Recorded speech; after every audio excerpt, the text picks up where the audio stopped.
Teachers, and you're listening to Show X Live with Ken in his student accommodation all the way in Scotland, and Wade in his white windowless van? Uh-oh, I better get out of here. Enjoy the show!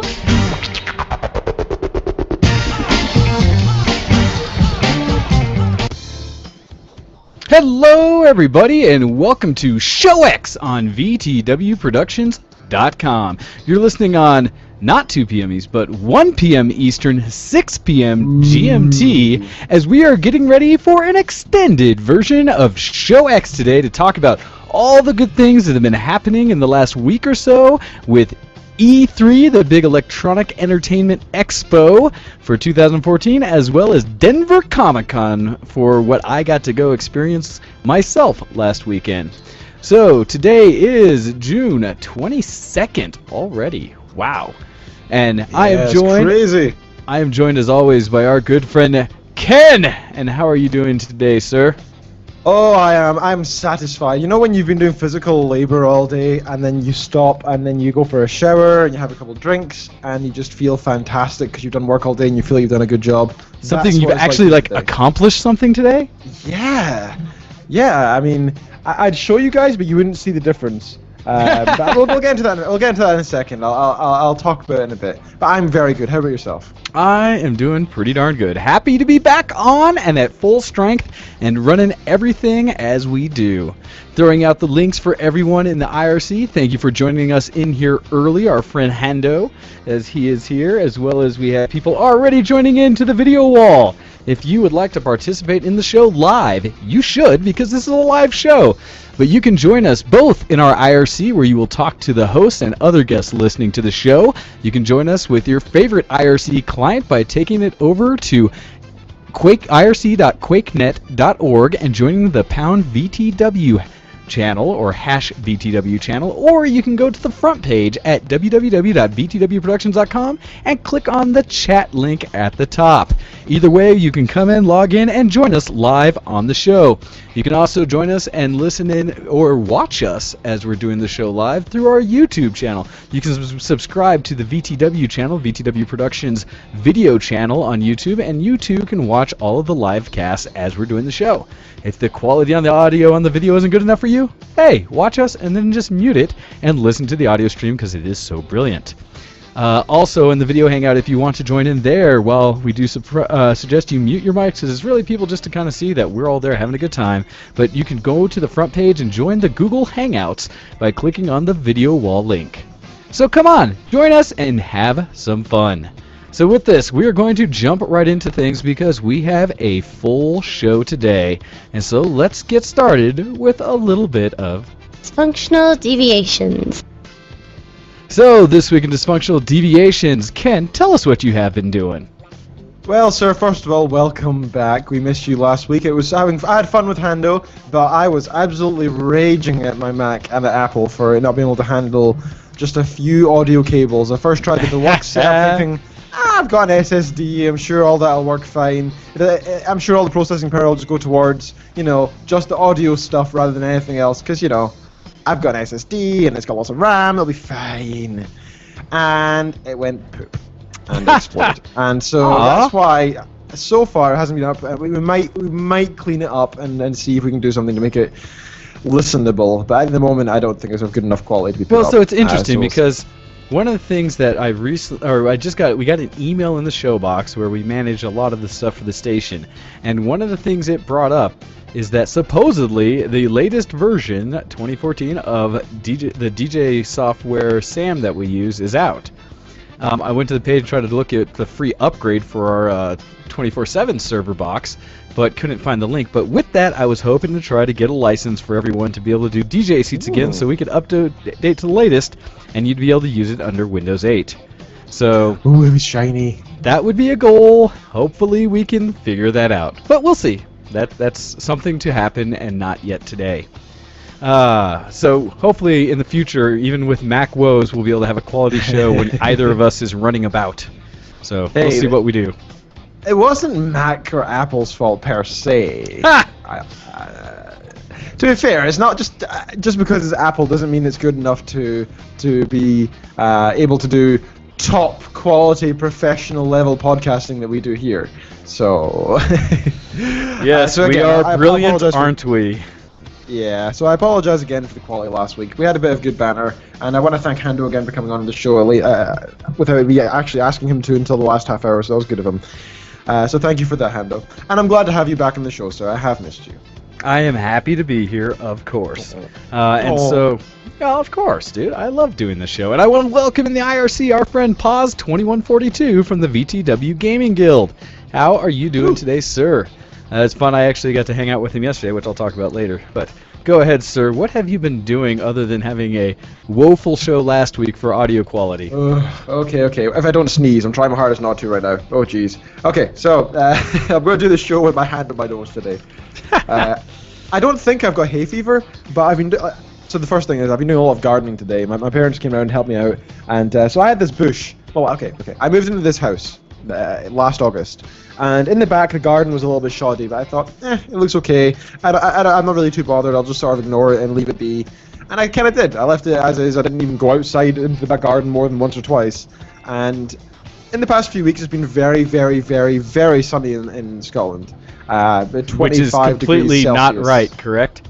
Yeah, people are all blaming global warming, but I don't know. So it's been a good summer. I've been enjoying the sun and everything, but my gardens have been growing both in front and back quite excessively. And so a few weeks ago I did trim it down, but more of a kind of Ken effort, which is technically it was cleaner. Wait a So second. I trimmed a down Ken the hedge, effort. and that was about it. Gotcha. And the grass. I didn't make it look nice other than that. Like the weeds were still there. I didn't put a weed killer down. I didn't trim I only trimmed the hedge. Now it turns out the hedge out the back is actually our next door neighbour's hedge. And it's actually grown over to our side. And I didn't know this because it looks like it's just on my side of the thing, and I just assumed it was there. So I started chopping it back with the help of my parents, and we chopped it back and chopped it back and chopped it back. And we eventually got rid of it all on this side of the fence. So now I can actually see the fence, because I didn't even know there was one there. I just thought it was a bush. it was about like a meter into my garden, and my garden's quite small as it is, so I just assumed I had a small garden. It looks a lot bigger now.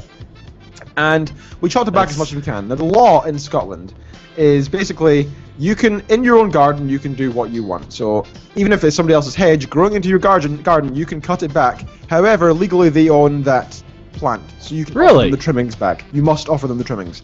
So I went to the neighbor today and I said, hey, so we cut back that massive hedge, like almost completely to your side.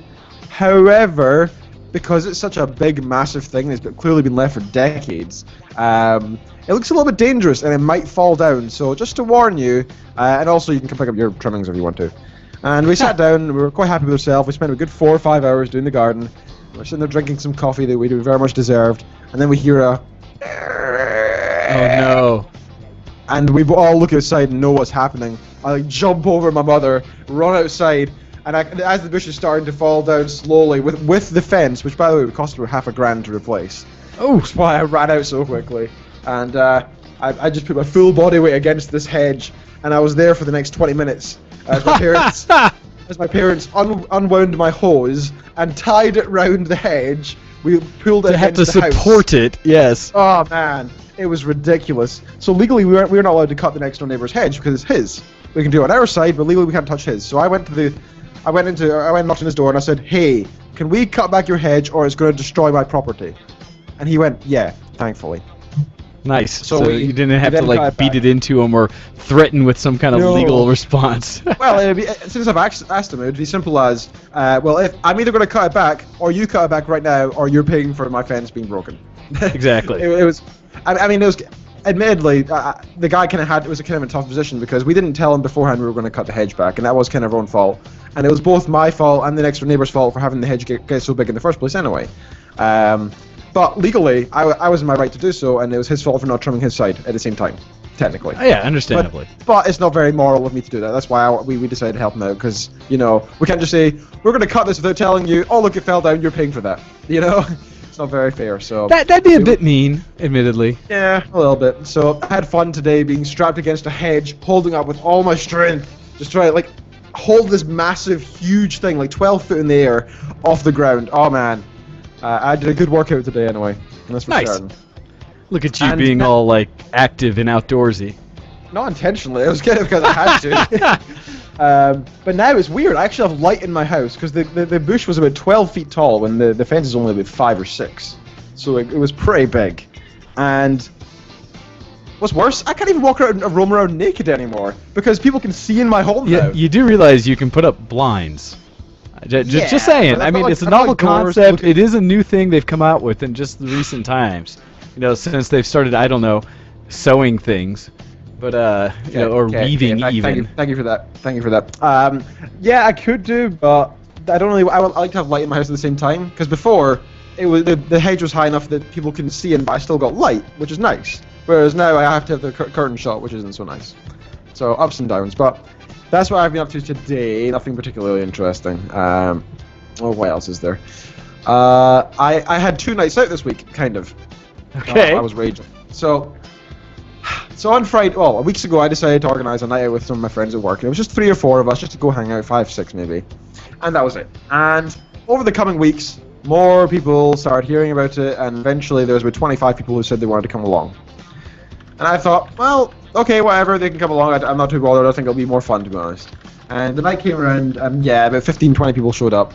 And yeah, it was a good laugh. We had a lot of fun.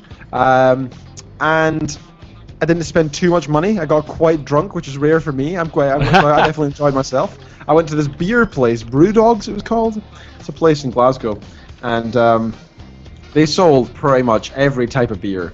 I mean, so many types of beer. This is what you want from a brew house, right? Yeah. So I tried the chocolate and coffee beer. You may have seen the photos on Facebook. This beer is, oof. It is it a bit 12%? stout? Ah. Yeah, 12%, which is strange. I actually went in there initially and I said, I'll have that one, that one looks good. And I walked away and just asked my pal to pick it up and I'll get his next one. He came over to me and said, the one you chose is £16. And I went, yeah, no, I think I'll have another drink. Thank you very much. Anything Nice. Less than a third of that, thank you. So you have to be careful with these kind of places. I didn't realize it could go so expensive, but they also occasionally have this one beer, which sadly they didn't have in stock at the time, called Tactical Nuclear Penguin. Okay. And This beer what is the draw to a tactical nuclear penguin? It costs about £5 for a very small, about a shot's worth, because it's 45% beer. And considering I tried the 12% stuff, and that was pretty strong, you know, because you get like a full beer and you drink it and you're like, whoa. Usually that's like 2%. Wow, this is strange. So I'm kind of glad we didn't try that, but it was a lot of fun. We eventually went to a vodka place, and I got hit on, which is Okay. you know, this never used to happen. Wait. So here's the thing. Was he cute? You're funny. I see what you did there. You're very funny. Hey, you snapped a bunch of pictures of random dudes behind you when you were out drinking. That's all I saw. So I'm just curious if one of them might have been the one that said, "Hey, I like me a big strapping hairy Scottish man." I have 3 homosexual friends, and of which none of them were out. So I'm not talking about them. I'm saying you got hit on. So was this some random dude at the bar? it was 2 girls who were sitting at a table near us. So we were out at this vodka bar, and we were having fun, just sitting having a few drinks with all my friends from work, and we were just talking about crap, as you do when you're drunk. And we were talking about getting photos, and I said, you know what, we've not a group photo yet. We really need to have a group photo with all of us. So, you know, when you want to get a group photo, you don't get one person who's in the group to go away and take the photo because, you know, then they're not in it. So I said to whoever's closest, which happened to be these 2 girls at the table next to us, hey, can you guys come take this photo for us? I had my wedding ring on, by the way, and I believe that's the lure. Ever since I got married, I'm wearing a wedding ring. So many more women have been interested. You know that? Never happened before. You don't understand My this wife was logic? You didn't know this? It's the whole idea that obviously you've been vetted now by one woman out in society. Some woman has deemed you good enough that she's willing to keep you for life, which makes you infinitely more attractive to the rest of the women out there, as well as the fact is now you are quote-unquote unattainable. And they love playing games like that, so of course all the women are more interested in you.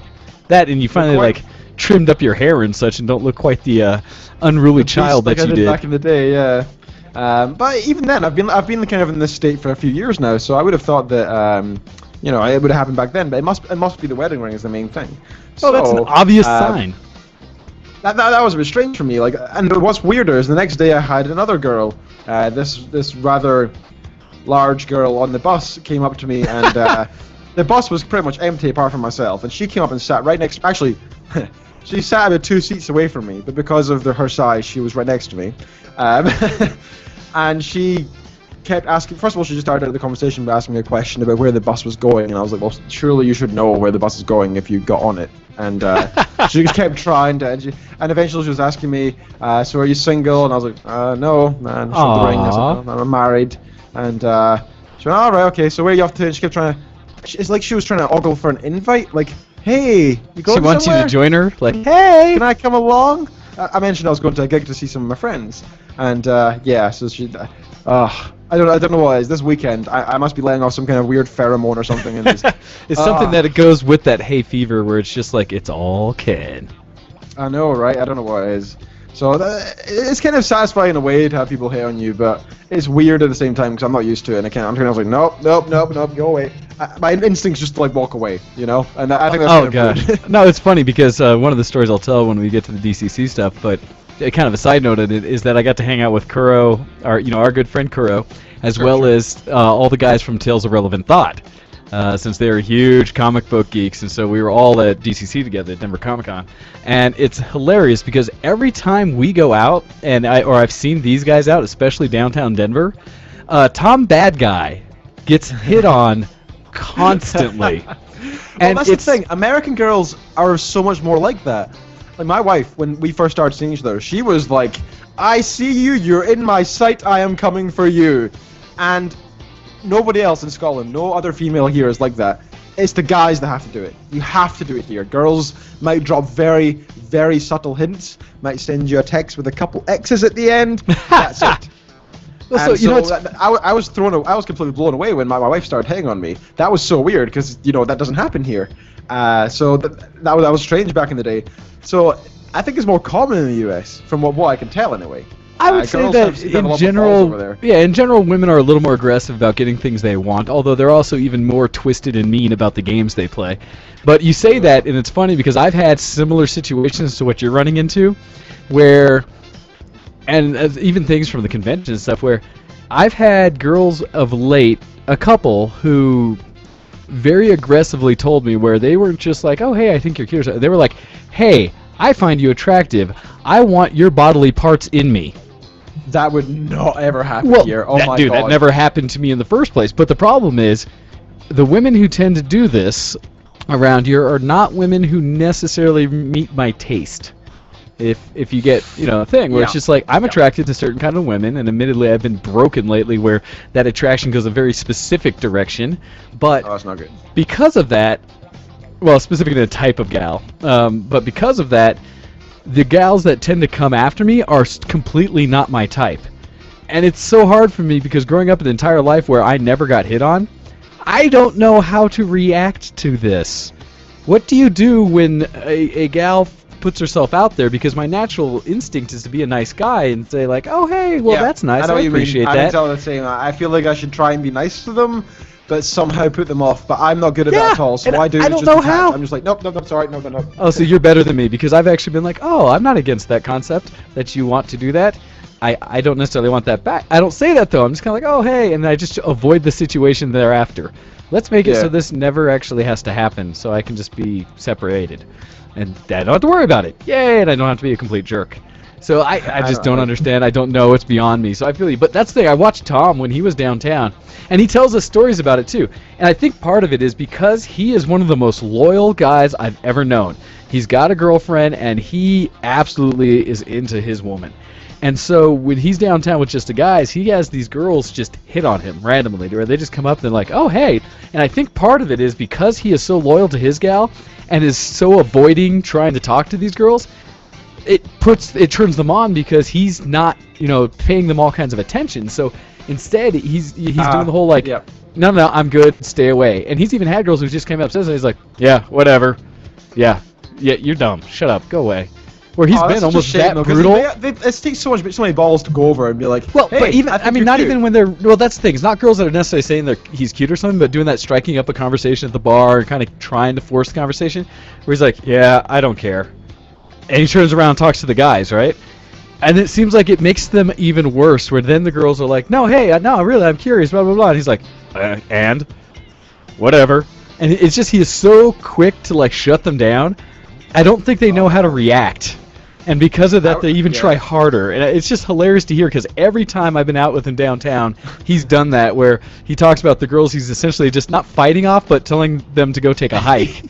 And he's just like, I don't know. It's crazy to me. And he just turns around and, like, because that's the other thing he did. He had one girl, like, come up to him at a party that he'd paid for a VIP access to DCC to get ahead of everything, get in early and stuff like that, first-of-line privileges, stuff like that. And, like, 500 people could do that out of the, like, 70,000 people that went to Comic-Con.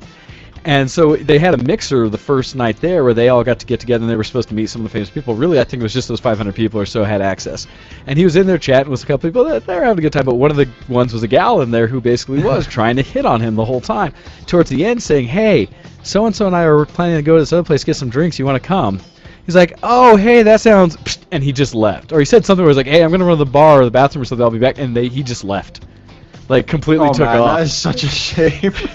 But that's the thing, because that's how direct and forceful he is about it, where he's like, I'm not doing this. I'm not even going to chance it. It's interesting, actually. This reminds me of a conversation I had with my mum a little while ago, because I was saying how the one part of current modern feminism, I'm very, very pro classic feminism. I'm very against modern feminism.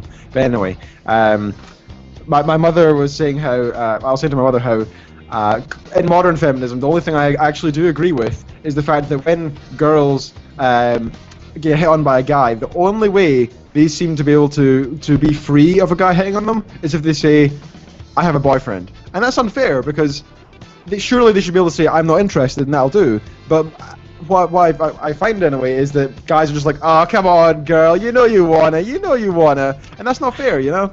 And that's there are a lot of guys that unfortunately do not know how to act. And that is so unfortunate, and I wish they would all just piss off, essentially. Yeah. But it is one of those things that's like, come on, guys. If a girl's not interested, let her not be interested. Now, I do argue back. I wish everyone could just be more direct and not have to worry about the plus and minus. I could just go up to this girl and say, hey, I think you're an attractive gal for whatever reason. Would you like to talk to me more and maybe go do something or whatever? And not have a girl look at me with that disdain of like, oh, how dare you even chat with me? Yeah, that's a weird thing. Just have it say like, hey, I'm not interested. All right, cool. Have a good night. Bye. That would be so much easier if that's just how society did it. Yeah, it really does. It reminds me of very high school, because back then it's like that happened non-stop. If you showed any interest or even talked to one of the popular girls, they like, looked down on you like, who's this pathetic beta male talking to me? It's just so unnecessarily primal. Like, why can't you just be a polite human being, It's not just girls, to be fair. It is guys who do this as well. I mean, a girl tries to talk to a guy, and some guys are just like kind of like what you were saying, actually. Nope, no thank you. Nope. No, don't want that. Nope, not for me. Yeah, they can be so rude, and it's unfortunate that that's the case. But it happens. Yeah. What are you going to do? Society. So, so it's funny, you got hit on by two gals. Hopefully those ones, well, the one on the bus you've mentioned, hopefully the ones at the bar were a little more attractive at least. Oh, they were, and I kept encouraging my single male friends, like, hey, they seem like they're single, you should go get in there, and they were being too shy, and I was just like, you're wasting it, they're there, they're trying to chat to everybody here. To be fair, they weren't just hitting on me, they're hitting on a bunch of us. Okay, they were, like, well that's better. Everybody. Yeah, that's much better. Yeah, so I didn't feel like I was being singled out, and we didn't even flaunt the like we make money card or anything like that. Oh no, some of the guys I was out with are contractors, and they I understand. They make the money. I absolutely avoid that. And it's weird, right? Because I just chat. I put out a persona. I'm just most of the laid back. I'm wearing jeans, t-shirt most of the time. I drive my crappy old Ranger and things like that, where you wouldn't really have an understanding of the position in life I am unless for most people you come and see my house, and that's usually the giveaway, where people are kind of like, wait a second, you live in quite a nice place. And I'm like, what? I don't know what you're talking about. And I can, around Denver at least, you can get away with it because I can say, oh, I live out in Aurora, and most people associate the entire massive city of Aurora with being a ghetto, even though the area I live in is nicer than most of the other burgs. And so it's just funny, but people instantly are like, whatever. What do you mean, Kuro, no video on the video wall? Is that just you don't have video on the video wall? I see your face join, and 3 of the rest of us all have video in the video wall. And so, I think it's just you, Kuro. You with all your technologies and Unix and stuff. Awkward, Kuro. Gosh. Jeez. It's because he's been using Snapchat so much in the past week, he's forgotten how to use normal cameras. Yeah, exactly. And he's like, wait, I don't just hit this one button for like 8 or 10 seconds? No? Which is also interesting because I got on my Skype on the phone, and they just recently updated the app. At least on iOS, so it looks, I forget what like, but completely different. And I was looking at it kind of like, oh, well, okay. And I was getting a little lost at first, where I didn't know who I was, like, what I was chatting with or something. Oh, they updated that a while ago, I think. They may have, but I just turned it on today and it updated. It might have been faster for Android and such. I don't know. Like I just thought it was like, oh, interesting. So, catching up here. So what else have you been up to besides yard work and hitting on lovely birds in a bar? Hey, I was not hitting on them. Oh, I'm sorry. Having birds hit on you in a bar. Get me in trouble, that's sir. it. That's it. Yes, sorry. So on my second night out, when I was on the bus and that other lady approached me, I was on the way to a night out to see some of my old bands. Actually, I used to be in back in high school. They're still going somehow after 5 or 6 years. They have more willpower than I do, anyway. And they were supposed to be playing in Glasgow last night. So I thought, hey, that's kind of local. I'm going to go see them and show my support and the likes. And I didn't see the message that my friend put up on his actual his own personal Facebook. Because I kind of assumed, and I think it'd be the norm, if you have an event and it gets cancelled, you cancel the event on Facebook. You don't put a message on your personal page. That's normally a good thing to do, just so that anyone who might have attached via Facebook could see it. Yeah. The thing is, that's what I thought, and I was getting quite mad at the time, because I was standing out there, and the barman told me it was cancelled, and I was like, I can't get in touch with anybody. I tried to phone like 4 people, they're all busy, not hanging up, phones off, etc. But eventually, one of my friends who's in the band explained, "Oh, sorry, man. I did put a status up, but my phone's app on Facebook for like Windows Phone or something wouldn't let me cancel. So and I didn't have a computer, and I haven't had it till right now. And you're already there. I'm sorry. So that's fair enough. And I'm just a little bit peeved. It wasn't his. Well, not because of his fault or anything. Just for myself not being able to see it, and just the unlikely event of me not seeing it all. Because I obviously wouldn't have wasted that time and money to go there and like 3 hours of my time traveling on buses and subways and the like. Yeah, trying to get there just to not be able to participate. That sucks. So I had a single drink and went home. Yeah. I've had similar sad. situations. Thankfully, it's never been that kind of investment of time. For me, it's been maybe like a half-hour drive or something. And I've had something where I was like, where is everybody? Yeah. Seriously? What's worse is the bus I kept missing the bus because they changed the there was some sort of Schedule or roadworks, so they moved that.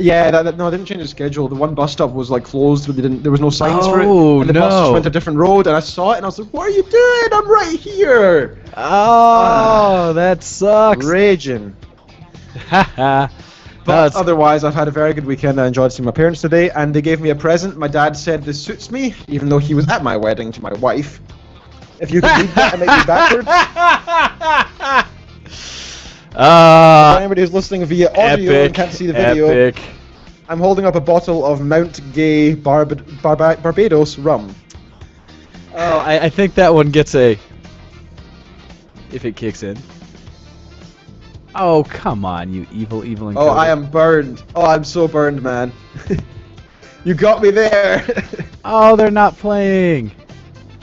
Ooh, I'm gonna have to re-add those. Yeah. Something must be wrong. Either that or you're about to hear a slew of drop-ins when they all catch up. 3,000 drop-ins. Well, I will say, Sam. Oh, really? Really? Yeah. Let's see. I'm gonna try any of these to see if they work. Objective complete. Yes. So mine So that's work. my dad's objective complete. But Giving me the Mount ones Gay rum. okay, that's good. I had so many good ones to throw in on that. I'll have to go rebuild some of my drop-in lists from the old O&H ones I like to use. Darn it! Yeah. Also, joke missed. we're not being anti-homosexual or anything by saying that by him calling me gay. Oh no! It's So just- here's the thing: you can't be, because today, at least here in Denver, and I think across the United States, today is officially Pride Day. And so Hey, there fantastic. are many things going around the country. In fact, downtown Denver is having a very large parade in support of all those who choose to be, or not choose to be, all those people that are gay or lesbian or choose to be friends of gay or lesbians out there and support them. Choose to support the thing openly, that kind of deal. That's what it's for. Unlike a so lot Pride's of other going on. rallies that Yeah, unlike a lot of other rallies that are out there, for example, back into the feminism thing, it's not just you have to be gay or transsexual or lesbian or bisexual or pansexual or trisexual, etc. Admittedly, I can't keep up with all of that. Yeah, you don't need to. You don't need to. And I'm an old curmudgeon, and I will say this openly on the air because I've said it in private company before. A lot of the people I know from things like Homestuck or from a lot of the concept, there's kind of these geek side culture where they are really deep into such. A lot of them really do support the whole like idea of pansexual and such, where it's like anything and everything. I just don't. You see, I agree with the idea behind that. I think pansexuality is beautiful. I think it's the idea that you can love anybody regardless of their gender. And I think that's great. I think I truly believe everybody's like that. I do. I honestly believe that. I'm fine with that piece. I'm sexually attracted to only women, and that's okay. But no, my difference with it though. I love with a man. I think I could, but I would never be attracted to him in a sexual way, and therefore I'd never be interested. Fair enough. The reason I have trouble with the term pansexual is that I believe there's really only you're either a male or a female, or you can choose to try to change to either or. But I don't believe in this idea that there's other sexualities. That's just me, personally, because my definition of sexuality is more narrow. I think if you... So that's just me. I think it doesn't matter. I think you can be whatever sexuality you want, but it doesn't affect me whatsoever, so I don't give a crap. You can be attracted to actual pans and plates and saucers and forks and knives. Specifically and pressure cookers and hot pans. Yeah, no. None of my business. You do what you want, and you can be a free human being and go enjoy it. Do not give a single poop. Not at all. However, if it's illegal, I'm kind of against it. And if it's... immoral, I'm against it, and again, so on, etc. So I don't give a crap how many thousands of different sexualities there are out there. Don't care. You can be whoever you want, and I will love you all the same. Yes, like I said, it's just my narrow definition of sexuality. That, like I said, me personally, I believe you can be attracted to whoever you want, but it's my level that the way I define sexuality, I don't agree with the theirs, thems, all these other things I hear, because I can't keep up, and I'm just old and too slow to be able to try to keep track of what every individual chooses that day. So that's again just me. back to and the if people disagree, that's cool. We're all humans here, and we can all love each other, and that's okay. There you go. Okay, we yes. Get down this pigeonhole again. Oh, because I brought up the pride thing and went there, because I do support that whole piece. It's just, like I said, I have a narrow definition. So I'm a jerk. I'm an ass. Everyone can hate me. That's fine. Or you can email into the show at showx@vtwproduction.com and tell me exactly how wrong I am, and I'm okay with that. I will read your thoughts and be totally open about it. So totally cool. Mr. World Warrior, an old friend of mine from WoW back about 10, 11 years ago, is messaging me on Steam saying, but our love is immoral. Our love. Get in IRC, dude, but just private message me. You're not a special snowflake. Jeez. Yes, share with the group now. Come on. That's funny. Yeah. Anyhow. Yeah. So did that pretty much cover what you've been doing on Geeky this week, sir? Yeah, I think so. I'm on holiday Monday and Tuesday. On Geek? Oh, not entirely Geek. No. Did you mean normal or Geek? Normal stuff. We're not in Geek Cred yet. Okay. Yeah, I've got holiday Monday and Tuesday, and I'll say how I'm making use of it later in Geek Cred. Okay, then. Then I will take over and jump in with a little bit of things I think I can count that I haven't been doing that's geeky this week. First thing I want to say is I sympathize with you, Ken. I, too, have been doing yard work. It's one of those where my schedule is so busy, constantly busy, that at the same time, I'm a homeowner and have to maintain all of this big house that I do own. And I love my house, but one thing I don't love is the yard work associated with it. And some of the biggest problems we have here in Colorado is because I'm in a high desert, the only thing that likes to grow naturally is weeds. And not the good kind. Well, I guess they do too. But so all the little scrub brush and weeds and grass that I don't want to grow love to find their ways into the rocks that I have surrounding my house for decoration. And my homeowners association, in order to keep the neighborhood nice and pleasant for everyone involved and keep our values of our houses up, it was really telling me I need to stop and make sure that everything's clean. And so I had to go out this morning when I would much rather have gone to my pool or gone for a quick swim or go for a run this morning to really get energized for doing the show each day. You have a pool? I didn't know that. Well, I don't directly, but the community does, yes. We have a community pool. So that's another interesting thing between Scotland and the US. if you have a pool here, you at least make $1 million a year. You must be super rich to have your own pool, unless you work in a hotel or something, you know. Then you don't have your own pool. We have community pools, as in like for a town, as in 30,000 people can share that pool. Mine is just for the 1,200 homes here in the conservatory, and where I live. And so everyone else, I mean, all the neighborhoods and stuff, a lot of them tend to have pools. Ours is really nice. Weird. Like I know lots of Americans who have their own pools, and they might not be big. Some of them are quite big, and some villas and holiday homes do as well. But here, that means you have to be super, super, super duper rich, and that's another big difference. I suppose it's something to do with weather as well, because you need to heat it, I guess, which might also add on to the price. Ours is just cool because we use it when it's 80, 90 degrees out. Like it's 75 degrees here today, which is like 20 something yours, like almost 30. I forget, some kind of conversion like that. That's good. That's good weather. So it's actually really pleasant, nice out today. It's been 80s and 90s almost lately, where it's been high 80s stuff. So it's been getting very summer-like. So that's why we have the community pool. But anyhow, I was going to go do that, but instead I had to go pull weeds so I don't get a notice saying, we're going to fine you for not taking care of your yard enough, which I had happened to me a lot last year. Yikes. But it sucks because I'm so busy with work, and when I get home going to other things after work, that I just seem to have no time. So Sunday morning is one of the few times I can get out there and go pull weeds. And so I filled 2 large yard trash bags full of weeds that I had to pull today. And in doing so, I tried, and I can't say it was unfortunately, I don't think it was a true success. I might have to play with it more. But ways back, I had purchased a device to hopefully help me clear weeds, and what I had bought was essentially a flamethrower. Well, it's designed specific. It hooks up to a propane tank for gas, and it just blows out propane through this wand with the end at it that allows oxygen to come in and just blow flame when you light it. So I lit this thing, and it's funny, initially I had the gas way too high. I couldn't light it because propane was just blowing out the heating mechanism. So I finally got tuned in and turned it on. The thing was like just blasting fire, just I had to dial it way down to the point where it was just like flame coming out. I was like, you would not get that here, that kind of thing. Well, obviously we don't have guns or anything here. Not even tasers are allowed, or even like pepper spray. That's all banned. This is for farmland. This is for farmland and stuff like that, to clear brushes out of areas and things like that. Which is why I got it. We don't have that problem here. I mean, if you set fire to something here, it wouldn't. Yeah, it wouldn't spread, but it probably wouldn't set on fire because it'd be too wet anyway. Well, that's unfortunately what I ran into. Is because we've had rain here recently, there was so much moisture in the weeds that they didn't really melt. I could torch the ones I was directly touching, like just burn, burn. But it didn't really get rid of it all, so I spent more time just kind of playing with it, making rocks really hot, than I did killing weeds.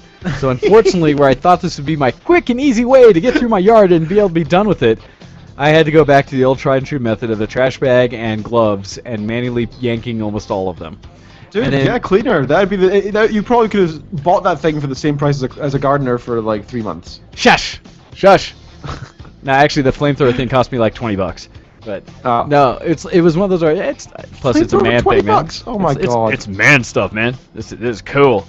But it is cool. It was cool. It's so fun. Anyhow, so for totally legitimate purposes, but it did not work. So I had to go back and pull, and then I ended up going through and throwing out poison to try to maintain it in the future and keep it down for the rest of the season. We'll see. So hopefully I'll be able to free up some time on a Sunday so I can actually go be athletic again and not gain all this weight back.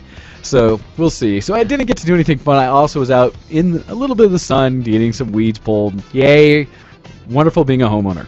The other thing I had happen that was basically not geeky, and this gives time for everyone, by the way, before we get to geeky things, to send us your emails about what you've been doing geeky in the last week. Send them in to showx@vtwproductions.com with either a clever subject title or just telling us it's your geek cred for the week so that we can level you up along with us. But anyhow, the last one was that early in the week, as I was getting back into work and doing things after not being at work Monday to recover from Comic-Con, I got asked by one of my friends that I train with about the barbecue I was throwing on Friday. At which point I said, "Oh, what barbecue am I throwing on Friday?" I think this is Tuesday or such. And the response being, "Oh, Neil told us you guys are having a barbecue." I was like, "Really? I haven't talked to Neil." And then, because he had just gotten back from being out of town and visiting his fiancée who's in the state again for the summer. And so I'd seen him for like 5 minutes real quick on Tuesday before work or something, or after, whatever it was. And so the next time I saw him at home real quick, I was like, "So, Friday, we're having a barbecue?" It's like, oh, brother, I'm so sorry. Yeah, told me like, oh yeah. Basically, guys at work were kind of saying they haven't hung out for a while. Let's have a barbecue. I was like, hey, good. Oh, look, Kuro finally joined the rest of the world with the video wall. Thank you, Kuro.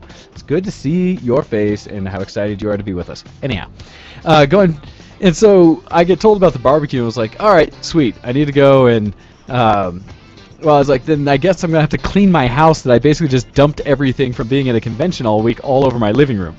Well, that's not good. So, and I'm busy again. Dance class, training, things like this. So Friday, when I had to actually work again, where I normally don't work Fridays, but to make up for the time I was off Monday, I went in Friday to work for some time, but got off in time that I got home and basically was cleaning the house for my surprise barbecue, which at the same time, Neil, who was hosting it, had to go away during the week again for work. And didn't get back where we were supposed to start the barbecue at like 6. He was flying back that day on Friday back into town, and he told me partway through it that he got his that it was delayed. His flight was delayed, so he wasn't going to get in until after the barbecue started. Oh. And so all of a sudden it became my barbecue. But I will say it went off without a hitch. It was actually just fine. The only issue with it was during that night while I was having to host it, at the same time I had a meeting to set up with my old roommate that used to live here before Neil did, the gal Stacy that used to live here, because I'm shooting her wedding in a month. And so we hadn't yet sat together to talk about the photography and stuff, so we were trying to make a meetup for Friday night to say, let's do your wedding. Sure. And get everything designed. And so it ended up working out where she came to my house to do it. So we talked and stuff when she did come by, but I was able to sit here and get everybody in. And it was a lovely night because we played some Taboo, basically board games and drinking. So Taboo, we played some categories and things like that. Just had a great time. I've heard of Taboo before. What is it? Is it just Taboo is a classic. Do some social awkward stuff together? Or? That is an entire different type of Taboo. But no. Taboo, the board game, is one where you basically have cards that tell you a word that you're trying to get the rest of your group to describe. So it's kind of like the old TV show $25,000 Pyramid. But part of it is you can't say, it has a list of like 5 words below it that you can't use. And so you can't use any of those words, which are probably the most common things people would think of to describe the word above it. And so you'd have That's something. smart. Yeah, and so it's a fun game, and you can't use any part of the game or the word, and you can't say it sounds like, rhymes like. But otherwise, you're pretty free to do what you have. And if you miss it, if you either have to pass it because it's too difficult, or if you do it incorrectly to the point where you've failed one of the rules, you give a point to the other team. But for every card that you get correct on someone on your team to answer within like a 30-second time limit, your team gets a point. And so it's kind of a really fast action go, and it's fun because the other team can see, or like people next to you can see what word you're trying to describe, and see you struggle with it if you have trouble with it, where you're like, oh, how do I get you to say this? Or where you start describing it one way because you have what's in your mind, but you see your teammates going completely the opposite direction you want them to. And so you're like, no, that's not what I'm trying to say. Anyhow, fun game. It's a classic. That one's categories where you basically get a list of categories, and then you roll a die that has all these different letters on it, and with whatever it starts with on the die, you have like 2 minutes to answer of these 10 categories words that start with that letter. And then what you do is you go around the room, and for everyone who gets one that's unique, they get a point. But if 2 people have the same answer, neither of them get points. And so it's kind of a group thing where you're trying to think of something a little obscure, but you're still trying to find an answer for each of these words type thing. So anyhow, those are the games that we ended up playing. A lot of fun. Problem was, as we were hanging out, chatting and stuff, I stayed up until essentially 2 in the morning, which wouldn't have been a big deal out of night out and stuff like that, except that I had to be up at 6:30 in order to make myself to get to a class the next day. And the class I went to is the next thing after barbecue, which, by the way, also people brought me to the barbecue. Oh, so good. And Tasty Meat came kind of last minute, and he was hanging out. And again, people who can just cook. Oh, it's so wonderful. Can't wait for Game Fest when we're going to have a barbecue with that. Anyhow, after that, I went to, and I will be brief on this subject just because, anyhow. A lot of my friends would be proud, but I had an opportunity where someone at work, just before that, hey, welcome Lieutenant Fork for coming and listening to the show that you never come and listen to. Good to see you in the IRC. Anyhow. About time, Lieutenant Fork. Jeez. Exactly, like too busy working usually and stuff like that. But as we're going through the class I had to go to first thing in the morning, it was a 6-hour class, was about gun safety for how to use and own a pistol. So a handgun. Which normally I have no desire to care or to own a handgun, but I figured if ever I did, it'd be good to know the rules about it. So essentially, that's why I went to this class. It was to just learn about things. Since I've comfortably used in the past rifles and shotguns and things like that, so I went to the NRA-sponsored class on how to use and be a good owner and steward of handguns. And so, which is actually pretty interesting and a good experience. But I was dog tired the whole time trying to watch these videos and get presentations. And because this is a class on how to properly use, they brought handguns to go with. No ammo allowed or anything like that, but real guns to play with to kind of learn how to load them, handle them safely, do everything with them, and things like that. And I'm just wiped out, tired, trying to memorize these things because there was a written test at the end of it. And I'm usually kind of intimidated by handguns just because in utilizing them, they take all the action from a rifle or shotgun and put it into a small package, so the springs are much stronger and there's less area to grip and things like that. So there's just, I think, a higher likelihood that you'll do something. It won't even be necessarily dangerous, but maybe catch even like some skin or a finger in like the action of a semi-automatic or something like that, or even just there's lots of ways you could kind of not really injure yourself, but it would be terrible or it wouldn't be fun kind of deal. So, but I got through it. Have you ever seen the one video? I've seen I'm sorry many. to say when you're in the middle of doing lessons and the likes. But you ever seen that one video online of, say, I think it's in Ukraine or something like that. There's this dad who has a baby, and it's like his son's wedding or something, and it's tradition that they shoot in the air after it's done. Oh God! So that's all done, and he puts the gun down the table. The baby picks up the gun and is like just playing with it. And they're all sort of laughing like, "Ha! It's a kid with a gun, a live gun." And he just turns around and points side of dad, shoots, goes through his heart. Bam. Oh man, no, I did not see that one. But there's so many stories like that. You probably don't want to see it. It's probably bad. Yes. Well, and there's stories about people who've done things basically bad. So it's like, all right. Now, like I said, I can talk to both sides of the gun issue, and that's not what we're doing today. I already get myself in enough trouble with the with talking about the whole pride thing. Stuff yeah. as well. So we'll limit the number of subjects I'm crushing people with today just a little bit. We'll save that for other opinion-based shows. But regardless of that, yeah. It was a good class, like I said, and I actually learned quite a bit, which I thought was fun. And I'm still not in the position where I'm necessarily going to own a gun, but on Tuesday I have to go and shoot to finish my qualification. So I'm going to borrow a gun from one of the instructors, hopefully do good shooting, because every other rifle or shotgun I've picked up, I've actually been a pretty darn good shot with. I've actually got an expert marksmanship in the Navy when I was part of it. But so I can actually shoot guns really well. I just have never shot pistols, so we'll see how that goes. But the nice thing is all my friends like Paz and Kuro and other people around are very open to offering with the guns they own for me to take time. So I'm actually hoping to have some time on range. Maybe I'll find one that I like. Don't know. Anyhow, so that was my Saturday, right? And then in the evening, and this is where I'll start transitioning to geeky stuff. I actually hung out with Paz a bit. We went to a movie, but we'll talk about that next. So that's what I've done non-geeky this week. So let's transition into a few things geeky. And because we're doing a long show this week, we will take a break on the hour-ish for each hour so that people can get up and so I can refresh my drink, as we will be spending the majority of today talking about E3 and Denver Comic-Con. So, with that, let me transition our music over and get us ready for a little bit. I'm a geek. Are you a geek? Geek cred, level up! And as we start talking about the Geek Cred section this week, actually two things going. One more for those who have joined the IRC since. I'm going to throw it in there, the video link, if you'd like to watch us as well as listen to us on the show.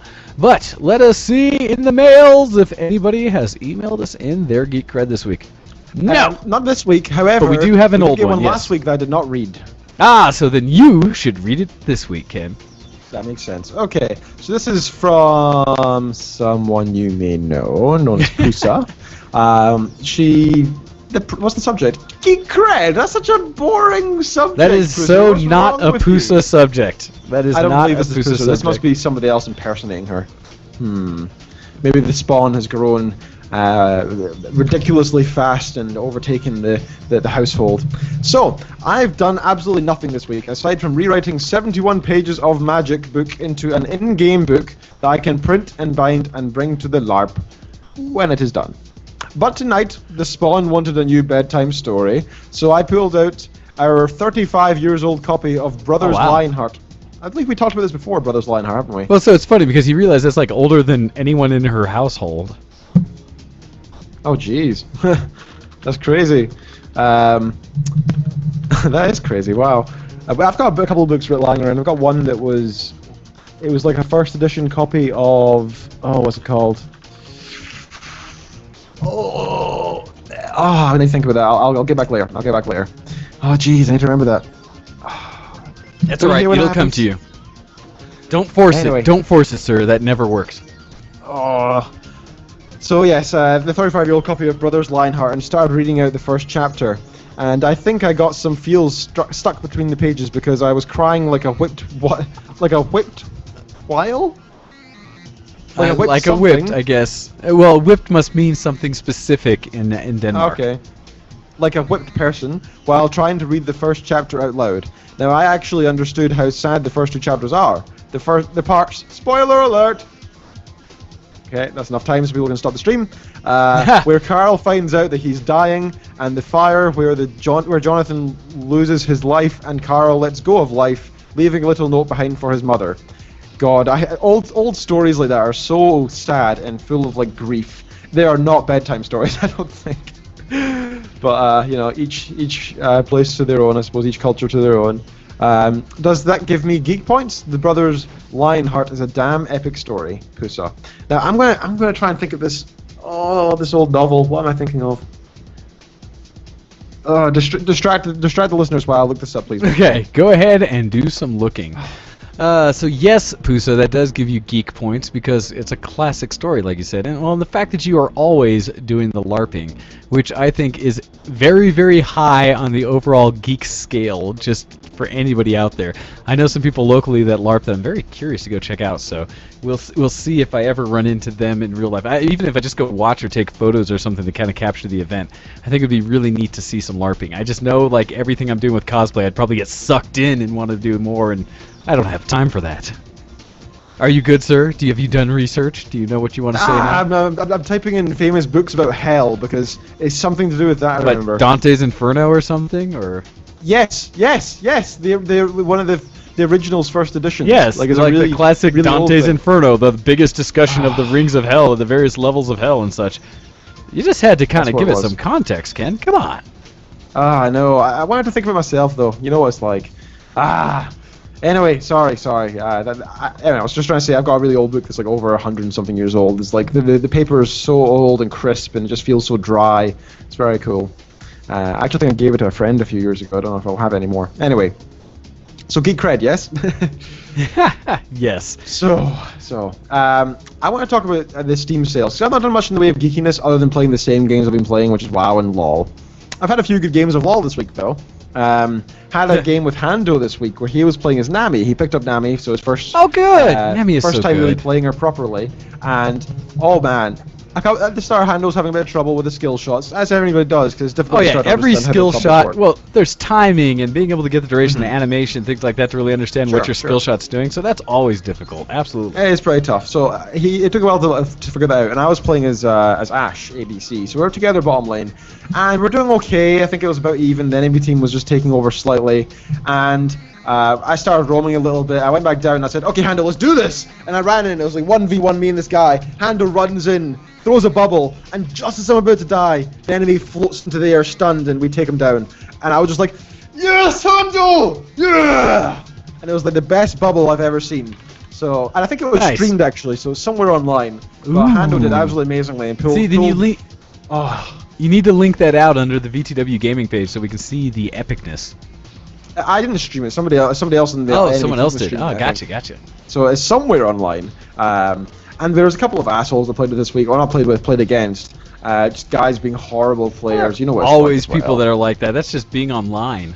Yeah, it was just always annoying though, you know. So that was a bit annoying. But that's been my week in LOL. In WoW. We're talking You'll geek, Ken. What are you doing? I've been capturing pets. Pokey WoW. How is it going, Ken? Have you caught them all yet? Are you ready to battle somebody and just show your epicness in WoW? There are I would say there's two mainly rare pets in Northrend. There's also a famous mountain everyone knows about as well. But there's also two very famous pets. One of which is the unborn Valkyr, and the other is the Fox Kit something or other. Let me go check. Arctic Fox Kit. Now, the Arctic Fox kit requires it to be snowing in the storm peaks to be able to find it. Otherwise, it doesn't show up. And the weather is completely random. There's no formula behind it. It works from random variables in the computer. And so, as far as us humans are concerned, it's a random process of when it spawns. And So I'm willing to bet you right now that Copy has that pet. Yeah, probably. The unborn Valkyr, however, is very rare. There's like 6 spawns throughout the whole of Northrend that it can go to. And I flew around the continent twice thinking, it's unlikely, but I may as well have a look and enjoy the music and atmosphere, because I love Northrend. It was such a good continent. And I don't know, my second tour, I was just about to give up. And I'm roaming my finger over the top right, and I'm looking, there's a rock viper, there's something here, something there, a rat or something. And look, an unborn Valkyr. And I caught it, so I'm pretty happy with myself for catching a rare pet. It was only uncommon quality, so it's not a very powerful one, but I can always upgrade it if I want to. So that's good. I'm glad to have gotten that. And I just need to get the other one from Northrend, and I'll be happy with that segment of it. But I'm still trying to collect more because I still want to beat Copy in her small number of pets she's caught. Yeah. How many so far, Good Copy? luck with that. Good luck with that, because gee whiz, I think when we talk about catching them all, I don't think she has yet. But man, if she hasn't made some progress. Well, I am now on 440, which isn't bad. I'm getting there. I've still got most of Cataclysm to go, but I've done much else. So I've also spent about 6,000 gold. So when you got there, did you get an error or anything saying that you couldn't find it? An error? No. When you got to your 440? No. Sorry. Geek jokes you wouldn't get. Continue. And I forgot to. Actually, I don't know if you listened to the show last so I week. messed that up. Wait, now I understand. Oh, so now who's the geek? Well done. You didn't listen to the show last week, but I was also saying how another thing I was kind of proud of was my Pokemon card collection, which I found at my parents' house last week. This isn't getting any better, Ken. That is geeky. I have the first 151. It's like a childhood treasure to me. Pokemon, really? Yeah, I have the entire first and second generation set of Marvel cards, of collector cards from Marvel Comics with bios of all the main heroes and villains. Yeah, well, I have every single one of the first 151, apart from 2, it turns out. I have fake versions of them, so I'm going to go online and buy them at some point, I think, just to complete the collection. Because the full collection's worth about $400, I found. I have most of the first generation set of Magic cards after beta for Magic the Gathering. That's pretty cool. You might want to look into how much that's worth, because it's quite interesting to see that kind of thing. I'll never get rid of it. Yeah, same with the Pokemon cards. I'm going to keep them until I'm maybe like 50 or so, and then I might think about it, because they might be worth a few thousand by then. But there's that. I also want to discuss the Steam sales, and I know it's not quite geek cred as much as, but I want to talk why. As are the bane of our existence, because it wants to pull at my wallet strings, and already did once today. I was being so has good. Once today for me and 5 times this week so far. Yeah, so I know what you're talking about. I know exactly what you're talking about. It's going to be so good, and especially because now, the new Steam sale just started, because it started right as we were getting the show going. And so, really? I'm going to reload the page then. Oh, yes, I already bought something from this. During the show, I bought something, by the way, because Brian messaged me saying, "Oh, this is off, Tomb Raider, 75% off the latest one," and I went, "Oh, the new Tomb Raider's good. I've not played it yet, so I picked it up for £3.74. Metal Gear Rising for $15? That's pretty damn it! I was one of my good friends. You know G. What's his name online? Diggy. Yes, Diggy. He picked up Stanley Parable, and he's saying it's one of the best games he's played in a while. Which is funny, right? Because here's the same issue. I have Stanley Parable. Haven't played Never played it. Yeah. I played the demo long enough to say, wow, this is really good. I should probably get this. Oh, yeah. Anyhow. Hey, one that you like on flash sale right now for only 7 more hours. Sleeping Dogs.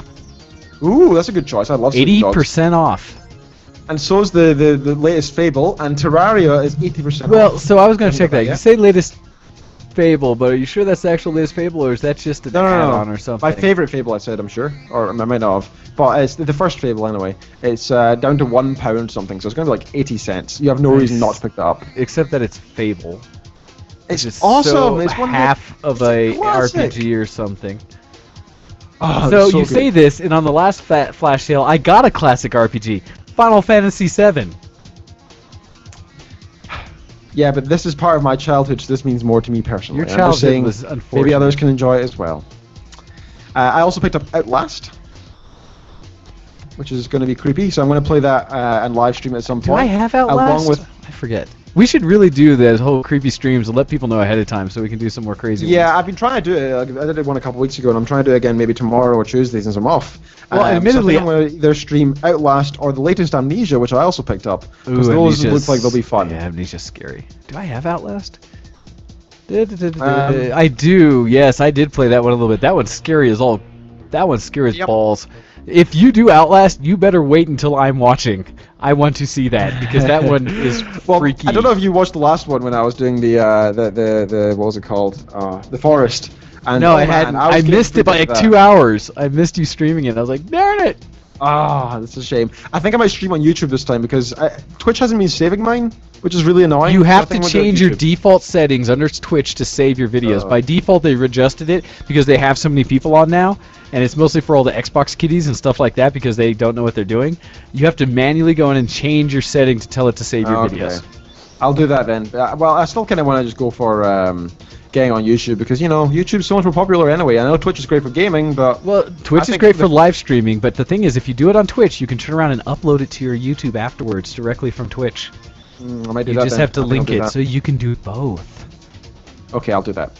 That'll be fun. I'll put aside a bunch of time for that tomorrow night. I'll have a few drinks. I'll wait till it's dark-ish, and put on the headphones, put on the webcam, awesome. and we'll get going, and it'll be a bunch of fun. Maybe tonight even. I'll think about it. Although I might leave Tomb Raider for tonight. I don't know. We will see. So what have you picked up today in the Steam sale, or the past few days in the Steam sale, sir? Oh, jeez. So what did I get so far? Let's see. Actually, I should just check my email because it says thanks for your purchase, and I had to stop myself from installing it during the show, as you know, since I don't have your internet. That with Tomb Raider. Since I don't have your internet exactly, you bastard. But no, what I just purchased. Let's see. On the list, I just got two things. I got. Why did I fall into this one? RPG Maker VX Ace. Oh, you're kidding me! I didn't get that one. No, I didn't want to, but I talked to like Copy in the past, and I had this moment, this Isn't breakdown. It all anime and stuff? Well, no, it's whatever you want to make it. It's just a 2D kind of top-down RPG thing. But that's the problem. I had this in my head, like maybe we could have this project between like all of us at VTW Productions, where we create our own game. I know this will never happen, but somehow that went through my head. And we could barely organize like an art contest, which by the way you should all check out. Well, that's because we should never have 3 running simultaneously. By the way, I know, but if you just take part in one, I just felt like I had to do them all. Anyhow, and I got Final Fantasy VII. As I say this, as I also just put into my bucket because the damn things are on sale. Transformers: Fall of Cybertron. Because it's 75% off, and it's the newest one that came out, and those Transformer games are apparently actually pretty good. So, kind of tempted. And Fable: The Lost Chapters, like you were saying, because you actually said it's a full game, and I thought it was totally just a like DLC or something like that. And so I'm sitting on them, haven't pulled the trigger yet, but and also the community choice. Dragon Age. Well, I already have the newest one, I think, of those. Well, so you're talking about those sales. The new community choice one for anybody who's looking right now, again, the next 7 hours, essentially. Betrayer, Lone Survivor, Metro, the Complete Edition for 66% off, which is an amazing series. Yeah. And like you were talking about, Slender, The Arrival, the new version for 75% off. So it's like that's £1. I'm picking that up as well. I got it. See? Getting it right now. Gosh darn it, Steam sales. Stop it. Stop it! Well, the thing that saves me most of the time is I already own most of these damn games, and so it saves me. And I was being asked in the IRC from our friend Paz about Planetary Annihilation.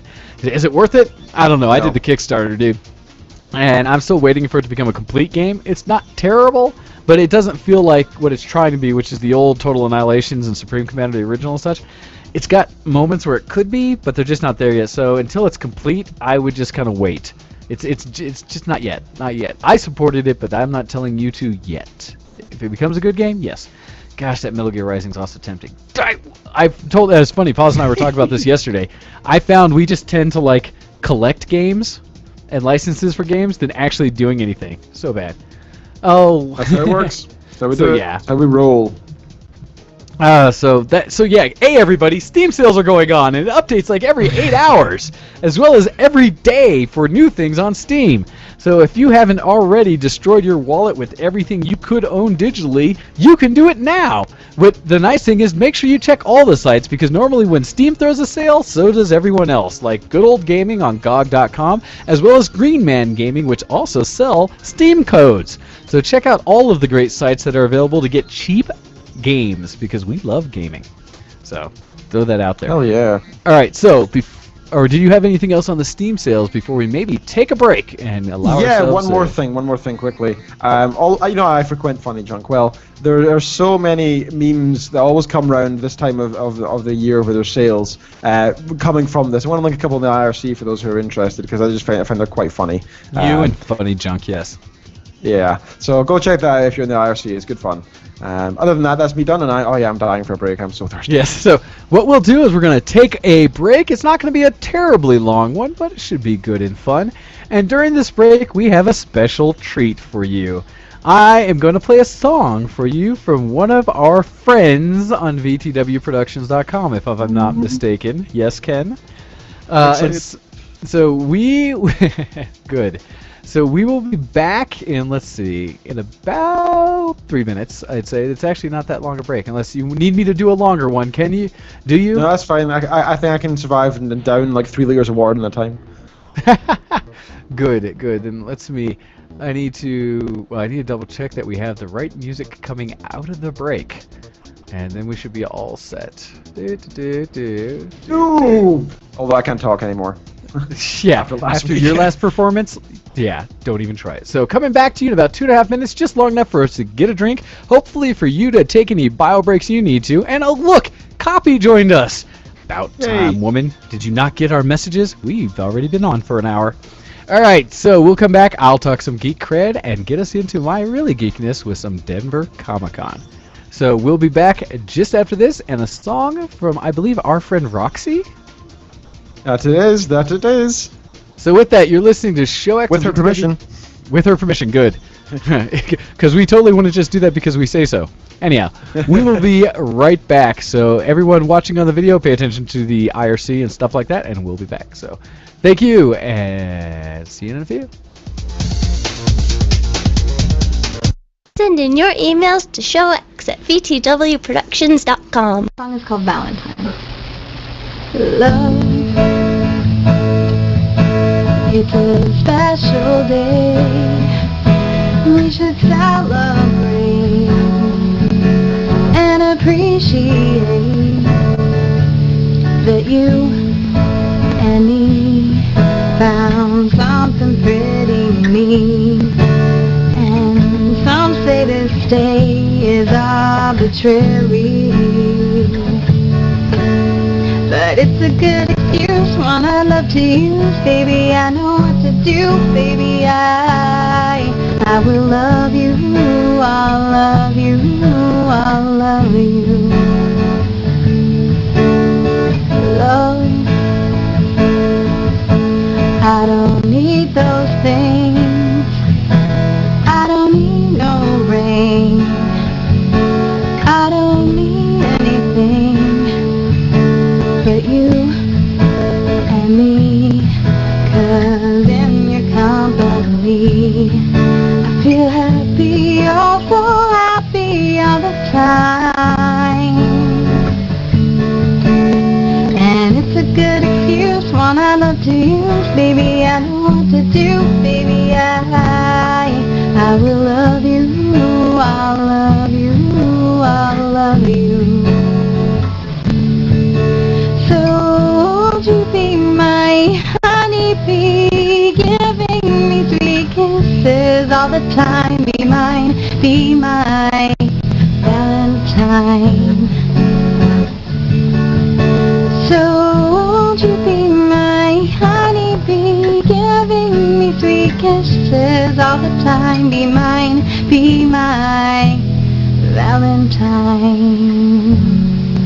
You're listening to Show X on VTWProductions.com. Hey everybody, and welcome back to the show. Hopefully you enjoyed that cover of the song Valentine by our friend Roxy. And yes, you can actually find that on YouTube and see her as well as listen to her at the same time.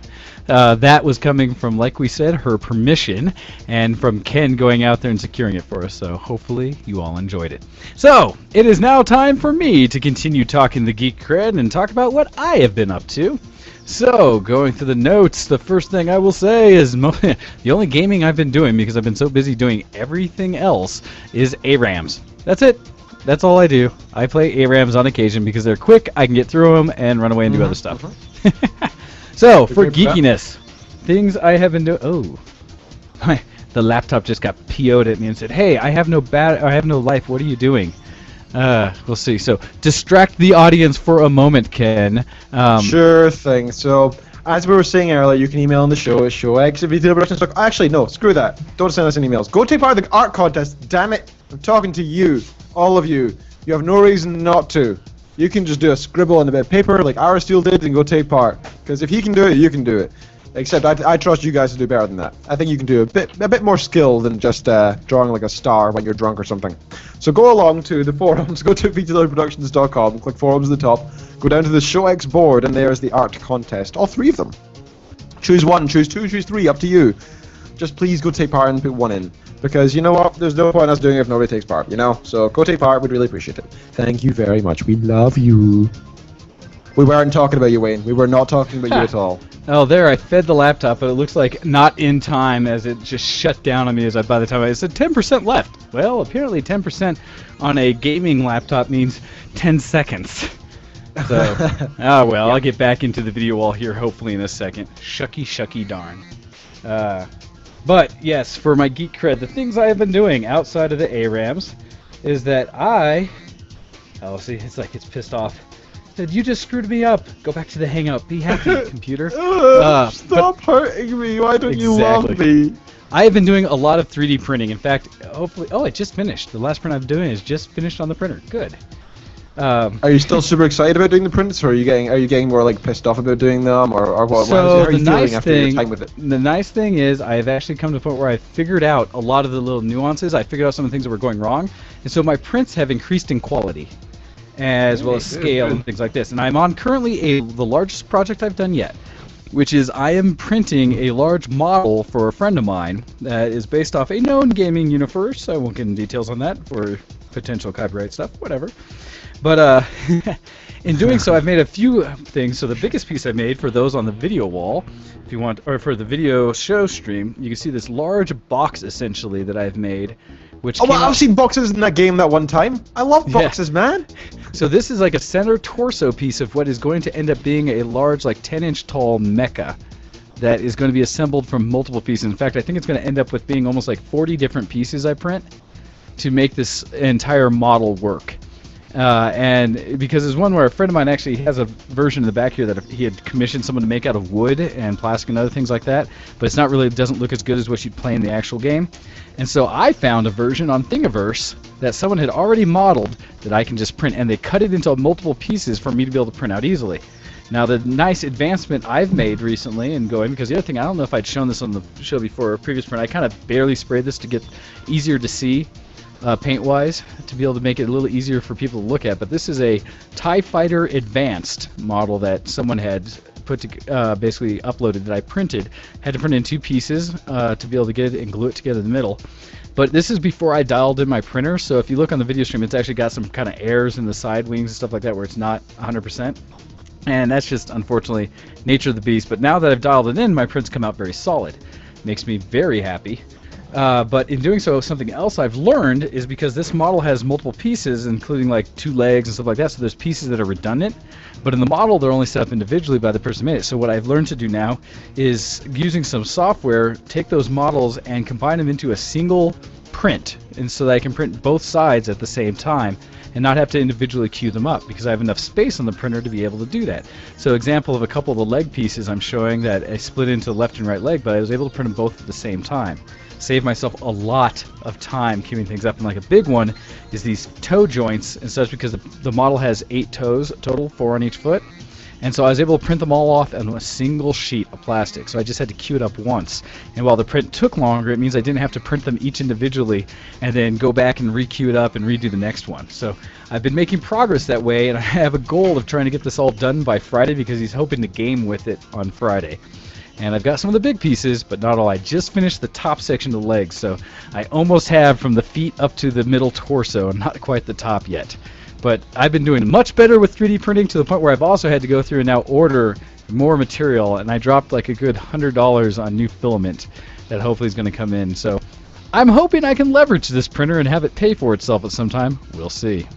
I've already done some with it. You guys knew I was doing printing for my cosplay, which actually came out and mostly worked. So things like that. Anyhow, so finishing that up. Other things I did. When I was talking about going out with Paws last night, we went and saw How to Train Your Dragon 2. Oh, interesting. I've actually seen the first one, but people went crazy for that. Oh, the first one's excellent. It is such a good movie. For being a DreamWorks movie, not a Pixar or something like that, and being a 3D animated film, it's really, really good. Well written, well acted, and the animation is just nice. They did things with visual effects for motion, because it's one of the few movies I've seen in 3D that I thought really worked. They had you flying around where you see the characters flying on dragon back and stuff like that that look amazing. Well, this one, and it's funny, right? It's a sequel. I have to say, I think it did really well. I think the sequel came up and surprisingly was good quality and has a great Better story than? going As on good with it. as? Hey! Here's one of those rare moments on the internet. There are two lovely ladies on the video wall at the same time.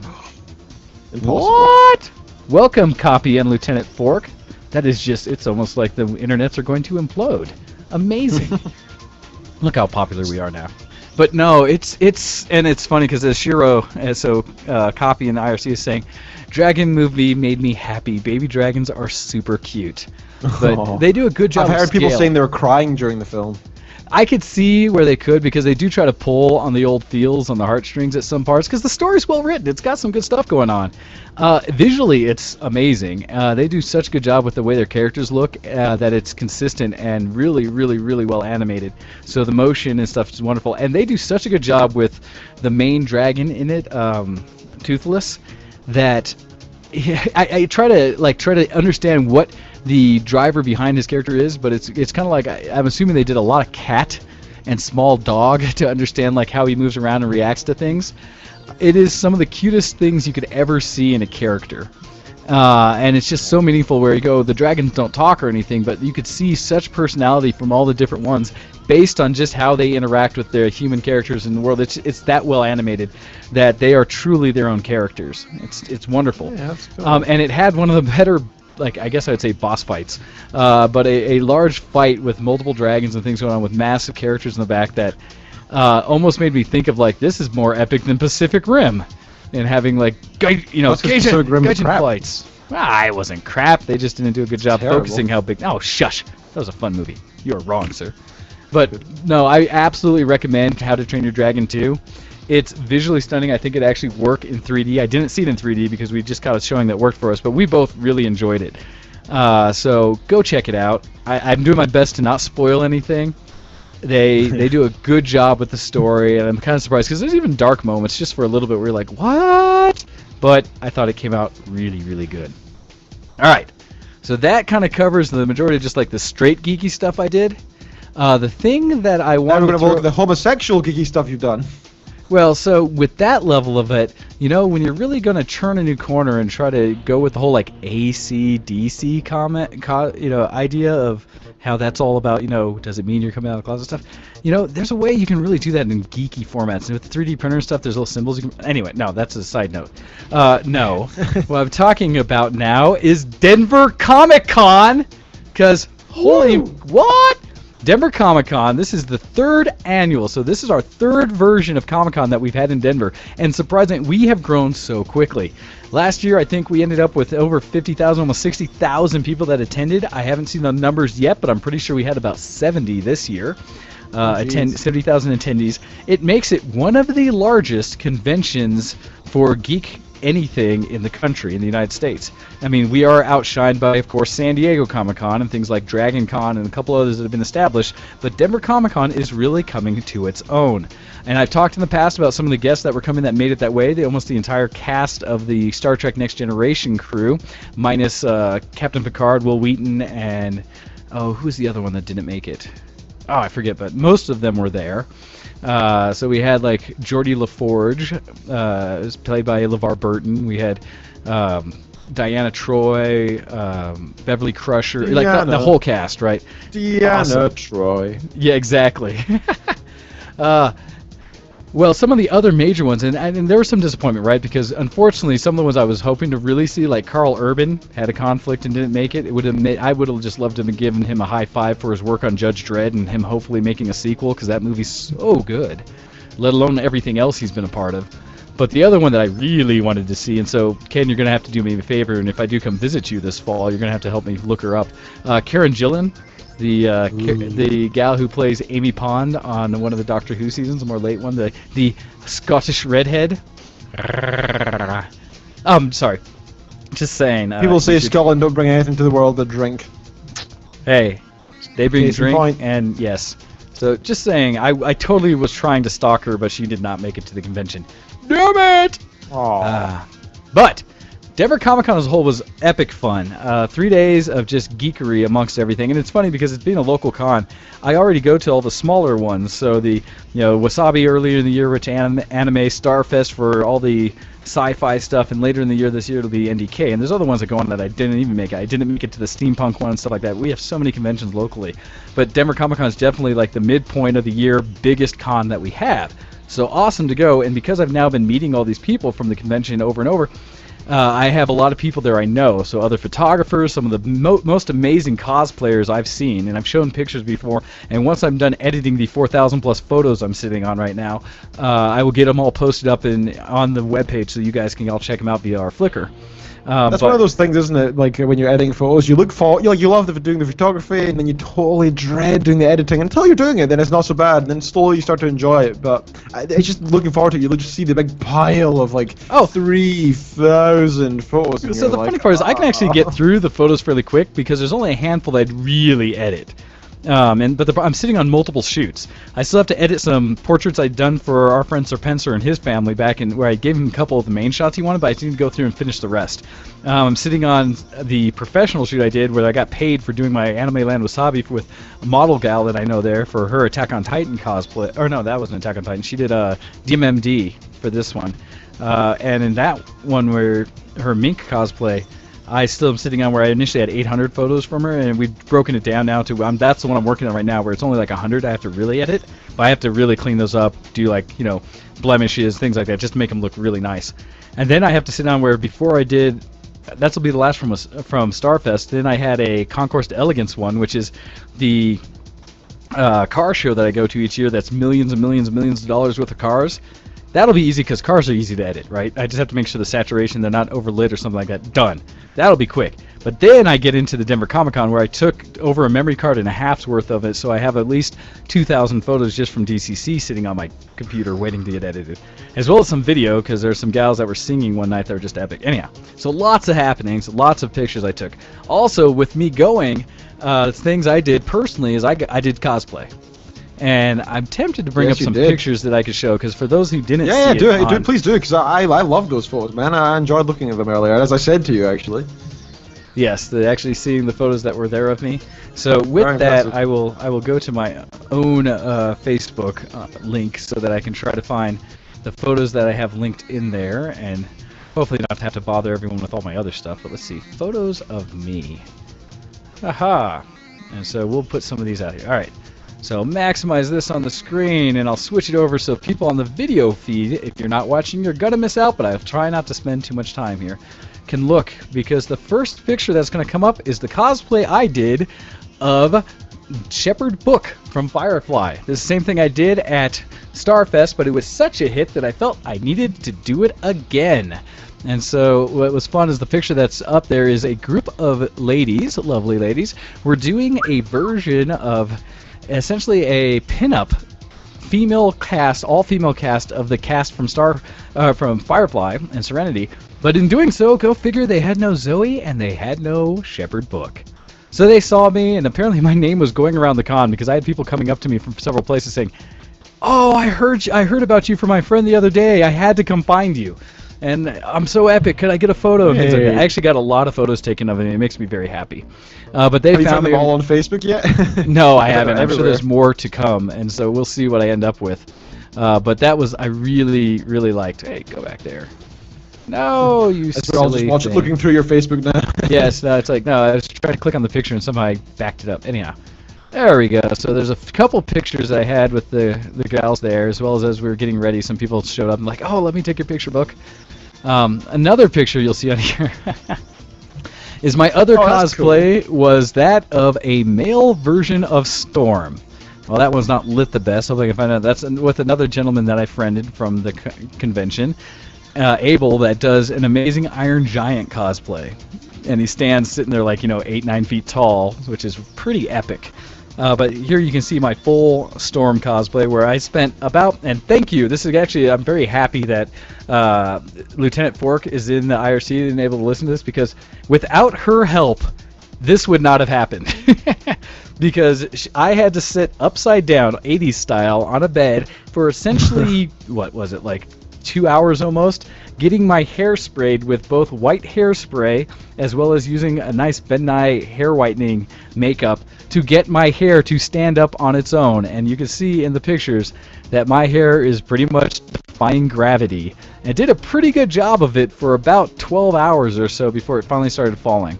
See, I have some more pictures of my Shepherd Book with my box and everything. And then the friend of mine that was also... you when you were dressed as Shepherd, by the way, I would make you act like the character. I'd be like, "Nope, I'm not talking to you as Wayne. You're now Shepherd Book." Well, so you say this, you're my friend. you say this, and I absolutely was in character almost the entire time. Wow, Especially nice. as Book, because whenever someone would come by, and it was great because they would notice me from afar as I was walking, and they'd kind of go like, they'd be like, "Shepherd," and I just kind of turn and be like, "Oh, good to see you, child." And things like that. And so I definitely kept in character, and I was able to talk. Whenever I was bad, because whenever I saw someone else in a Firefly cosplay, I stalked them. And I would kind of come up from behind, tap on the shoulder and be like, "Kaylee, how's it been? It's been so long since I saw you on the ship. How are things going?" And they'd see me and be like, "Ah!" And, I got That's so more fun. squeeze, essentially, people just going, "Holy crap," for my cosplay, where I even had people come running through the crowd to grab me to get a photo either with me or just of me. So, of course, for me as a cosplayer, where I'm still light getting into it, that was like the biggest compliment I could receive, and it really did make me happy and make my overall experience of DCC pretty epic. The picture I'm showing now is another one of me as Storm with my friend Anthony, or more acquaintance, but a gentleman I know, Anthony, where he came because I had said I was doing the male Storm. He did a male version of Rogue, although still somewhat feminine, where I went for like a truly male rendition. He kind of still has the choker on, things like that. And yeah, as well as a friend of his that was dressed as April O'Neil from Teenage Mutant Ninja Turtles. Also, we were purposely trying to find anyone we could find that was doing another gender bend, so we found several that were doing essentially Gambit. Several gals were doing Gambit cosplay, and so it was great to run into them and say, "Oh, you gotta take a picture with us," because now we're at least 3 of the X-Men in opposite. And let's see, do I have... The problem is with these, I think, yeah, that's been it. A quick picture of Tom Bad Guy and members of Tales of Relevant Thought when we were at the One-Up bar doing things there, having fun playing video games and such. I could go into the whole feed that I had from essentially from either my Flickr, which isn't updated yet, or what I have in my queue to edit, but I'm not there yet, so I'm going to hold off. So that was just kind of a tease, and I don't want to bore everybody with me going through pictures that they can't see. But if you did miss it, you can always go back onto the video feed after the fact and check those pictures out. Well, sir, it's looking good. I enjoyed both cosplays. Although I gotta say, just because Shepherd Book's so close to my heart, that was definitely my favorite. So well done, well done. Thank you. Well, it's funny. Kuro posted quite a bit of photos, and you can check it out his Flickr feed. He's got it linked into the IRC if you guys haven't seen it there, and I'll put it in the show notes as well. That he got at least one picture of me that Lieutenant Fork is chuckling at, where we were hanging out, and I had my hair after the Shepherd Book, and so it was still kind of sprayed back, and I was just hanging out, and she's in the background flipping us off, letting us know how good a day she was having. But I will definitely throw a link into the IRC for all of Kuro's photos because he's faster than me, and I have so many I still have to edit. That's okay. So let's see what else. Just like I said, the cosplay itself was so much fun. I love having people come back and notice who I am and understand my character, and so all of that just makes me happy. So again, for me, so much fun. On top of that, though, Denver Comic Con was just a bigger convention this year, and I thought they did a few things that were pretty epic. The one that I wanted to highlight, and I'm actually going to try to do, this will be horrible, this will be a bad way to do it. Hopefully people will be able to hear it, because I'm going to kind of cheat. There's a link. Don't use your headphones, are you? No, I'm going to use my speakers, and I'm going to crank it, and it's going to be horrible. Yes, I know. Please don't. Shush, Please I'm don't. going to do it. I'm going to do it, and you're going to have to deal with this. Just accept this. So what it is one of the bigger things that came up at Denver Comic Con. Like I said, what kind of helps me say this is a bigger convention and is becoming even better as we go is normally these big conventions you have reveals and things where people, it's, you know, trailers for new movies. San Diego Comic Con's huge. They all have major actors that come through and do things on the movies. Well, in this one, what we had is one of our big people that came was Bruce Campbell. I did a few things. I met one of the first things I did is I went and met Lou Ferrigno at his booth where I paid for an autograph and stuff, and I had him sign my cousin's copy of Pumping Iron, the first movie that I saw him in, where he didn't win, but I thought was quite cool. Nice guy for the most part, although I could tell that people when you're doing the meet and greet thing like that, where you're just paying for autographs and pictures, that they're there to make money.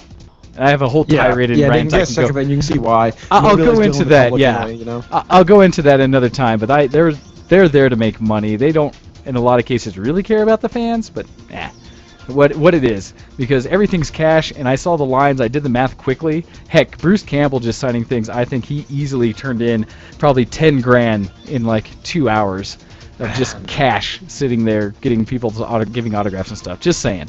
Stuff like that. So got Lou Ferrigno's autograph on that. Also, LeVar Burton got a fist bump and got a picture of him that I paid for when he's advertising Reading Rainbow with his signature, because for me that's just dear to the heart of the things that LeVar Burton's done other than like Roots and stuff back in the day. That what campaign he's done with Reading Rainbow is just awesome. So I was like, I'm going to get that picture. I'll spend the money. Screw it. Let alone spending all the money I did on artwork beyond that, which I'm not going to challenge you guys with. I'll do what Tom did, and I'll try to take some pictures and post them on the front page of VTW so you can see some of the stuff I picked up, because it's brilliant artwork. But I'm going to play a video here, and like I said, I'm going to turn up the audio, so hopefully you can hear it. But this is one of those moments we had at Denver Comic Con that I thought was kind of brilliant. So during the Bruce Campbell panel, where he was talking about, you know, things like Left 4 Dead, Evil Dead, Army of Darkness, all of that. Yeah, gaming. This is what happens, right? But talking about some of those things, another piece he had a panel where, because he's also famous for like the show Burn Notice that he's done. And so one of the panels he brought up was this one where, and it's great, Denver Comic Con has some great video and stuff they showed. So hopefully you guys can hear this. We'll see how well this comes out. In fact, I will turn my mic over to Omni mode. I apologize in advance. Omni mode. So yes, the quality is not going to be great, but mostly because I don't know how to feed this directly in yet. So deal with it. Shush. Deal with it. My experiment. I'm doing this. So hopefully everyone hears this and they understand why this is cool. So hear and watch. This audition relates to Burn Notice. I need someone who can do the opening monologue that Michael Weston does in Burn Notice. My name's Michael Weston. Used to be a spy. Get burned. My name is Michael Weston. I used to be a spy until we've got a blacklist on you. You're blacklisted. Can't wait to hear this.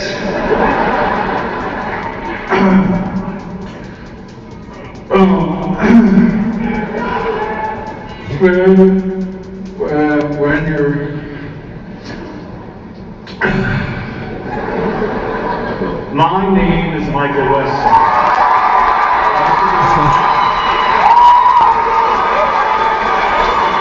When you're burned, you've got to have it.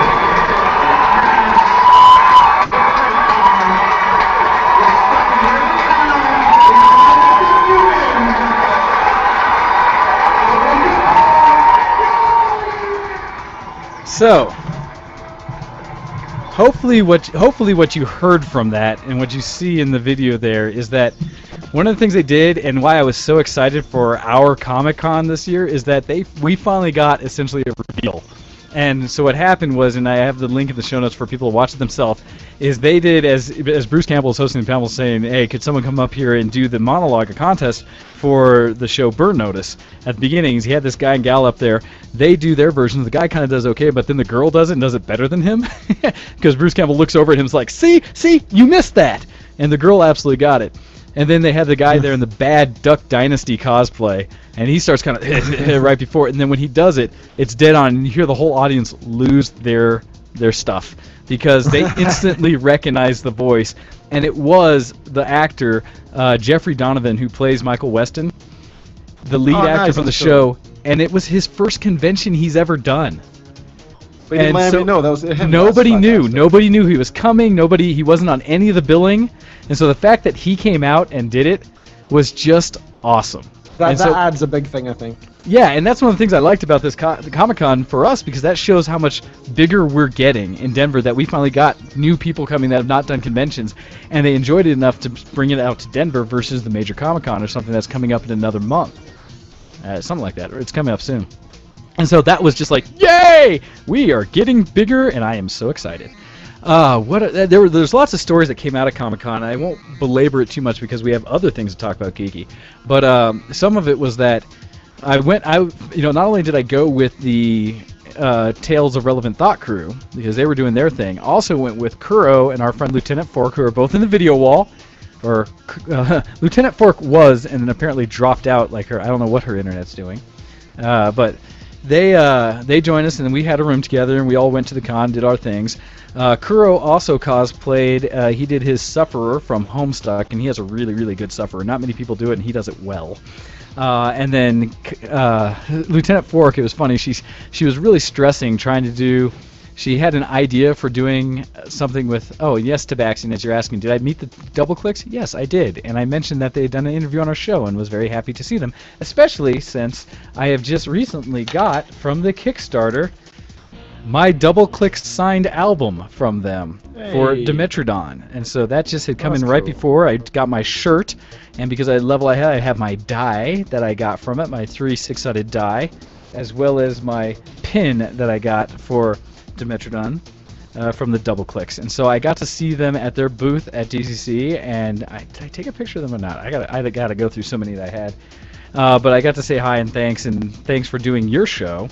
And so that was a lot of fun as well. So yes, I did meet the double clicks and say hey. Ha! I have done good things. Been a geek and such. Anyhow, back on target. Good man. So Lieutenant Fork had gotten together, and she was trying to do a cosplay where she had just kind of cutesy anime girl, if you will, but she has some of those, Nekomimi ears, the ears that translate to your brainwaves and kind of see your emotions and react appropriately, which a lot of people say are kind of gimmicky, but for her they absolutely work. And let's see. Yeah. But she was stressing because it was like the one thing that she forgot while at the convention. She totally forgot it, and so left it at home. But I had another friend who was coming down Friday night because she came down. And Kuro both came up on Thursday. I now have learned to get a room a day before the con and a day after, so you can easily transition. And so we got my friend Tay-Ray, one of the cosplayers that I say is professional. She does all kinds of work to get her things bring down. But while we were down there, she was stressing because she wasn't doing her actual outfit she wanted, and it came through, and she ended up finding an outfit there where she found a shirt that she really liked. There was one she really wanted, but she didn't have it in her size. But it was one that was a Robin shirt from DC Comics, so Batman and Robin series Robin. They had a neat just Robin shirt, kind of the symbol and red and everything. So she got that, and we went out shopping that day. Or she went out with Kuro and a few others to find stuff, and found some green tights. And so the next day, she wore, or later that day, she wore the tights, a little skirt, and the Robin shirt. And then she went by a booth that was there and was able to get her eyes painted up as essentially the Robin mask. Although the gal who did it was great, actually went and like glittered her face up as well, so it was totally a girly Robin. And it's funny because that was kind of thrown together cosplay, but she almost got as many photos as we did whenever people stopped us to get pictures and got them as well as the lady who was doing the makeup. I wish I knew who it was, because also touched up Kuro's Sufferer gray that he had, because he was fully grayed out for his. Really, really good. Hey, and welcome, Tom Bad Guy, to listening into the show, hopefully letting us know that there's more to be heard this afternoon with their follow-up with Comic-Con on Tales of Relevant Thought tonight. There should be quite a lot going on. And, of course, this means he missed how we talked about his exploits with women's at bars earlier, so hopefully... Probably for the best. Perhaps. But yeah, no, so it was great having those people around, as well as just catching all the cosplayers I know back and forth. And like every convention I go to, when I have these and I take the photos, I got so many friend requests on Facebook coming out of it from people at the con that are either cosplayers themselves or other photographers, as I got tagged for some of my cosplay. Some of them saw it where they're like, I knew all these gals, but I didn't know you were Shepard. So that's awesome. Thanks for friending me, or something like that. And other ones. It's good when they socialize, because it forces people to talk to each other, you know? I think it's fantastic cosplaying for that. I mean, the social aspect is great, you know? Oh, it's been so much fun. It's bad because I get so much into the cosplay now that I almost never go to the actual panels. And so I miss out on a lot of those things. Well, partially like the Bruce Campbell panel, I would have loved to have gone, but it was like a 2-hour wait in line to get in. That's 2 hours of convention I would have missed. So no, I gotta be running around and meeting people and saying stuff and shopping and things like so that. There's only 500 of you in there. Hey, you're gonna have a lot of freedom then. Well, and gosh, I don't know how big was that one, because in that panel there were thousands of people in that panel room, but that's just it. That's how many people were in line. So no, thank you. I did make a panel for the Browncoats, which are the local branch of people that really support Serenity and Firefly, and they kind of invited me in, saying, "Hey, you know this panel's going on." I'd already seen it on the schedule, and I was dressed as Shepard that day, and so they're like, "You have to go." It's like, yes, I'll be there. I'll be there. And I showed up, and they ended up having me sit in the very front row. And then as they were doing it, they said, "Oh, and we have a special guest for everyone today. If you hadn't noticed, we have Shepard Book up in the front." I stood up and kind of did a wave, and everyone cheered. Again, because that's fantastic. You don't see as many people cosplay Shepard, and so they really take advantage of it. Although there were 2 other people who did it that weekend. I did it Friday and Sunday, and there was a gentleman that I met up with Sunday or Saturday night who did it that day, and we had actually on Friday he had found me and we were talking about it, and he did really well.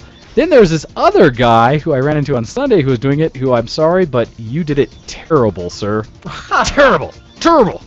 No attention to detail. And like, I could see what he was going for, but I was like, have you really watched the show? Do you actually cosplay? Because not that Hey, you didn't until recently either, to be fair. I know, but I just have this thing about going into detail about it. And so, yeah. Thank you, Tom. He's definitely throwing out that, hey, guys, make sure you pay attention for a special Denver Comic-Con 2014 episode of Tales of Relevant Thought. If you're listening live, it'll be tonight at 7 p.m. EST, and he's saying it's going to be about an hour and a half, so look forward to it. One of the things we also did is on the very first day or such, I know they went a few times with tour guys, but I finally, for my first time, went to, it was Thursday, went to Mile High Comics, which is a world-renowned comic book store here in Colorado that I've always heard is like one of the biggest comic book stores around. Yeah, I was not prepared. This is a warehouse. It's a warehouse, and they talked about it. Some of my friends who used to work for Mile High had mentioned that once the guy finishes all the wall space he's trying to do to put comics around the wall, it'll literally have a mile of wall space filled with comics. Jeez. Yes, it was insane, and they had basically a pre-party, a stage set up where people were doing shows. My friends were doing shows on it. One of them did. I should post a video for this one. He did the Aquaman's Lament, and it's basically a song that has Aquaman singing as though he's drunk after a party at the Justice League. Why do I suck? Well, he's talking about a gal that he wants to kind of be with and silly thing. And my buddy Aaron got together and is doing this whole dance, kind of a burlesque type dance show because his wife does burlesque. And so he's fearless about getting on stage, dancing around. It was pretty entertaining. And it's funny because on the opposite end from the stage, he was out there doing a demo for sword techniques and live action stuff because he's also one of the most skilled ninja I know. And so, yeah, very opposite of him. Yeah, very opposite. Yeah, opposite sides of the building and opposite types of activities they did. So he's sexy, but deadly. Exactly. But Mile High Comics is pretty damn epic. If anyone if you're into comics and stuff like that, you want to go and just get blown away about what you can find, picking up old collections, new comics, things like that, and just the variety, go to Mile High. wow. Miniatures, things like that. They had so much stuff. I mean, Tom, if you've seen both at the con, I think Mile High Nuts Plus, he posted a lot of things on the VTW pages that were looking out at the things he picked up. A lot of Miss Marvel and stuff like that, because Tom and the Tales guys are very much comic book nerds in the sense that they know their stuff. He got a bunch of artwork and things done and signatures from people. I defer to Tom when it comes to comic book lore. I'm a geek, general geek. I love comics, but this guy knows his stuff. So listen to their show to hear more about what's going on with Mile High Comics. Kuro's also saying he's not sure if it works, but he has a picture they linked up there of a pic sphere he did from his Android phone that shows like a whole rotation of the Mile High Comics store. I'm actually going to click on that and see if it works, because those spheres are kind of cool in that you can scroll around in them and see in all directions. Let's see. No, thank you. Don't try to tag me. I just want to see if this works. Silly, silly thing. What else did we do? Unfortunately, the con. So, talking about the con itself, because last year we had ranted and raved essentially about how they performed the show and how well they were managing it. And I had mentioned that at Anime Land I directly talked to some of the people that were organizers for Denver Comic Con and said, how are you dealing with things? Because last year lines were atrocious. This hurt us, how bad the lines were everywhere.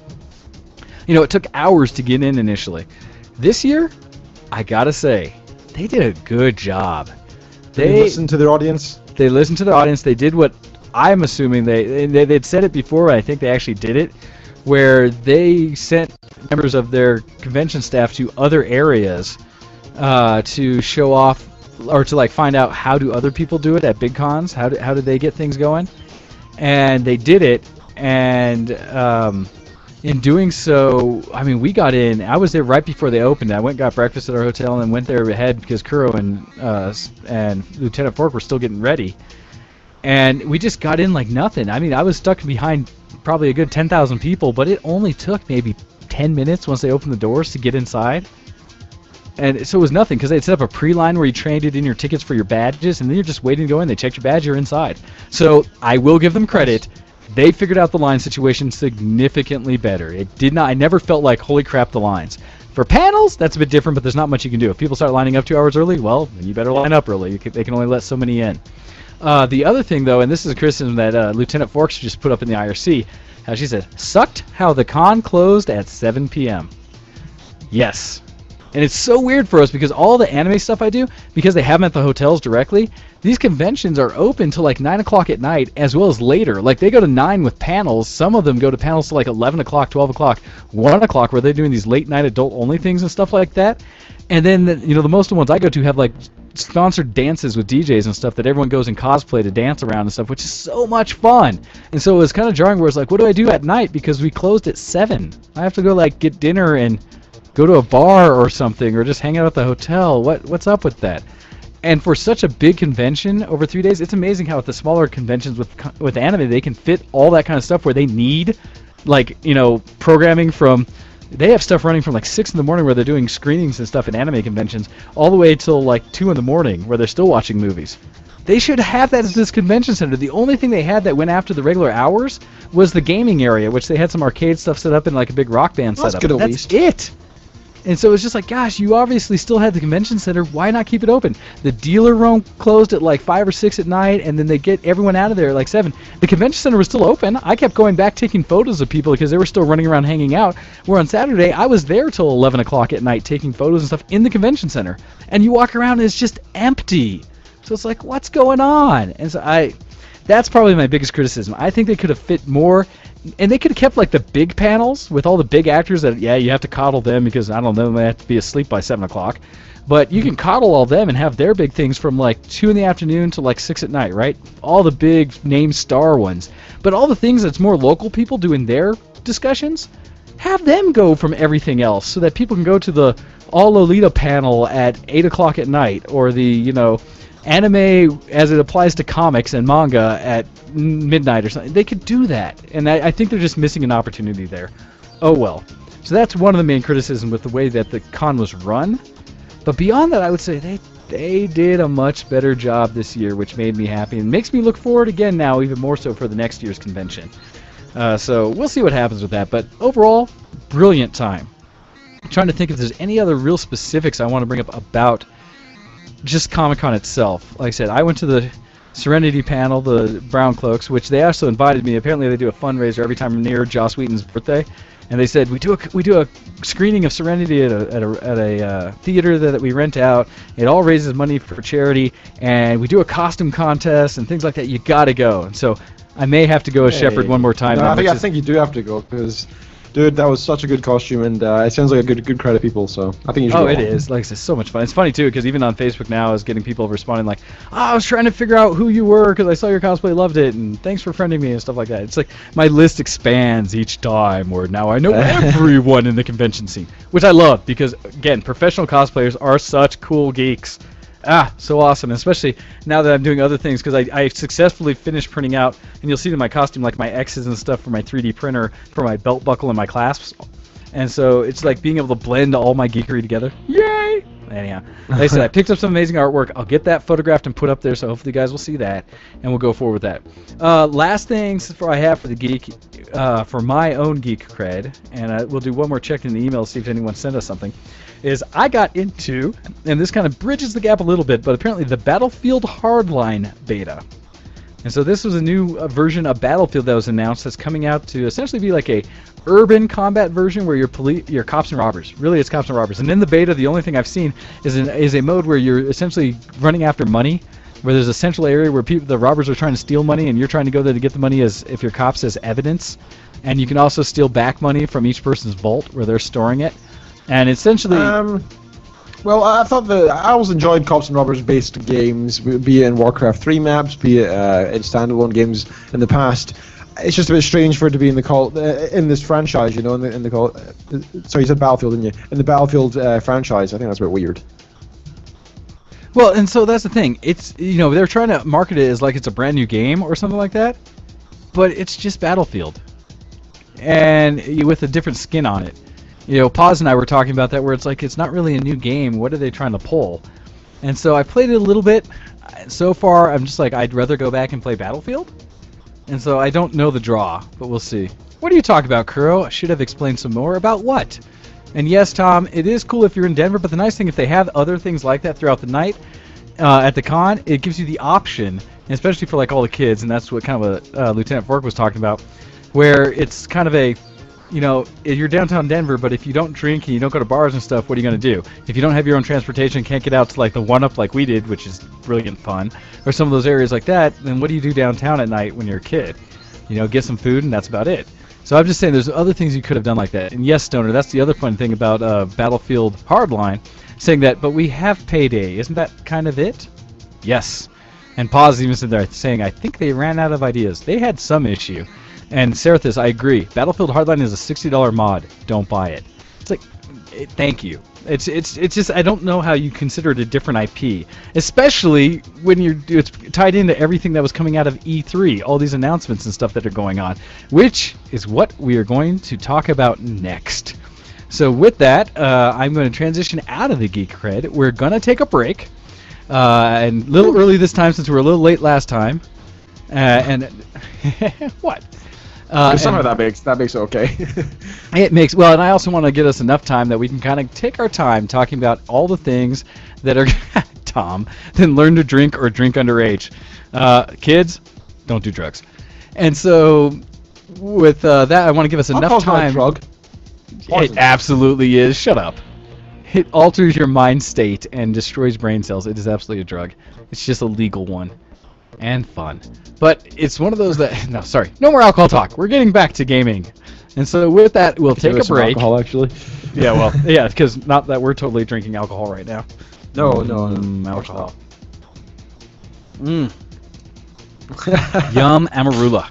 Anyhow, we'll come back after the break, and we're going to talk about the Electronic Entertainment Expo, E3, that also happened just in the last week, and all the announcements we found were kind of interesting or cool about gaming that will be coming out. So hopefully you guys have had a chance to watch some of the different conferences and things going on about that, and we'll be back to tell you our spin.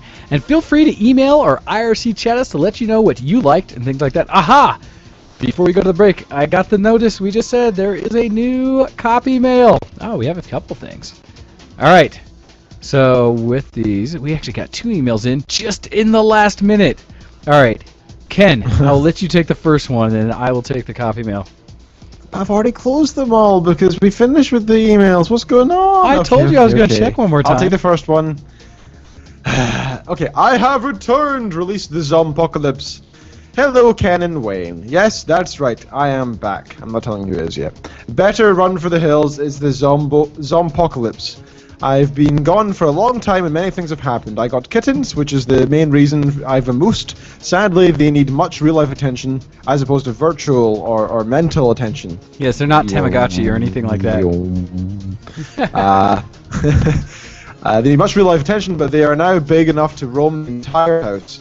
Prepare for trouble. Work has been really busy, and they launched the new summer products, which is another reason that I've been away. I have been keeping up my geek cred. Thankfully, due to the purchasing my 3DS 6 months ago, allowed me to play a lot of Monster Hunter 3 Ultimate. My character has nearly reached 300 hours. Oof, nice. Jeez. And is finally in the super badass G rank. G does sound kind of like a kind of gangster, you know? Yeah. Man, I made it to G. Where you at? Yeah, boy. Lastly, my final piece of news. A customer at work left me a letter with her phone number and a message informing me she wanted to remain in contact as she would not be visiting my store anymore. We are now in a serious relationship and it's going really well. What? Wait. From the Mighty Stoner. Woo! What? Hold on. Wait. I gotta find something for that. We'll give you this one. Yeah. Party, party, party. Best day ever. Party, party, party. So much party. Party, party, party. Party till you drop. Say it again. Yeah. Wow, look at you, Stoner. Totally, like, what? Serious relationship from a member of your store? Someone who is attending your store? Nice. Good job, sir. Good job. Alright, and I will definitely give you a ding on that for geek cred. What better way than... Well, never mind. So, good job on that on the DS, and 300 hours. Jeez, I don't have that in most games. Alright. So, this week's email subject, copy mail. Hello, Mr. Wayne and Dr. Lord Reverend Kenneth Neal Reed II. Damn you for not telling me that your show started early. I tweeted it out on ShowX's Twitter days ago. So don't give me that. I told people, and I tweeted it again on my own account to people this morning. So no excuses. No excuses. Everyone knows that I live under a rock, exactly, and don't use social medias to communicate. I suppose it wouldn't have made a difference because Fabricland was having a 50% off everything in the store sale that's on for today only, and I left my rock and pick up $100 worth of new to pick up. Sorry, I left my rock to pick up materials for a happy $50. Yay, sales. Yes, much like we were talking about the Steam sales. Yay, sales. Yes. Also, I spent about $50 on Steam sale items too. Yep, go green team. Oh, that's hilarious. So it's good. You spent $100. Back to costuming. Con Bravo is happening in Hamilton, July 18th to the 20th. The convention is super close to Jolly's house, so we can save money by not hoteling it and just walking to the con going on. I'm going to bring Jinx with me, but also have plans to be Kuroa Neko from Brynhildr in the Darkness, which I don't know that one. But she provides a picture, which I will link into the IRC. That, you should be able to manage that easy. Are you kidding? That is just a little sailor costume with dark hair. You got that. And pantyhose. I think you're okay. Not also, hard cosplay. Also, woohoo for redhead copy in the video wall, by the way. Yes, the redhead. Yes, and very light skin, his legs are shown as well. Ordered a wig, but might have to dye my hair if it doesn't get here in time. I know that feeling. You can't, like, lots of hairspray. Either way, I'm good. Next is Costume for Jolly, who wants to be slightly more different. Shy guy based on DeviantArt wallpaper. Looking at that, oh gosh, actually this comes from, you'll like this, Ken. It's oh yeah, awesome. It's based on the Funny Junk version, and so Shy Guy from the Mario series, the little guys with the red hoods and the masks, but it's kind of a Final Fantasy-esque version of it, if I'm guessing correctly. So that could be an interesting one. Lastly, Summer Games done quick starts today. Oh gosh. Time to eat all of your month's bandwiches and watch awesome people play my favorite games, all while raising money for charity.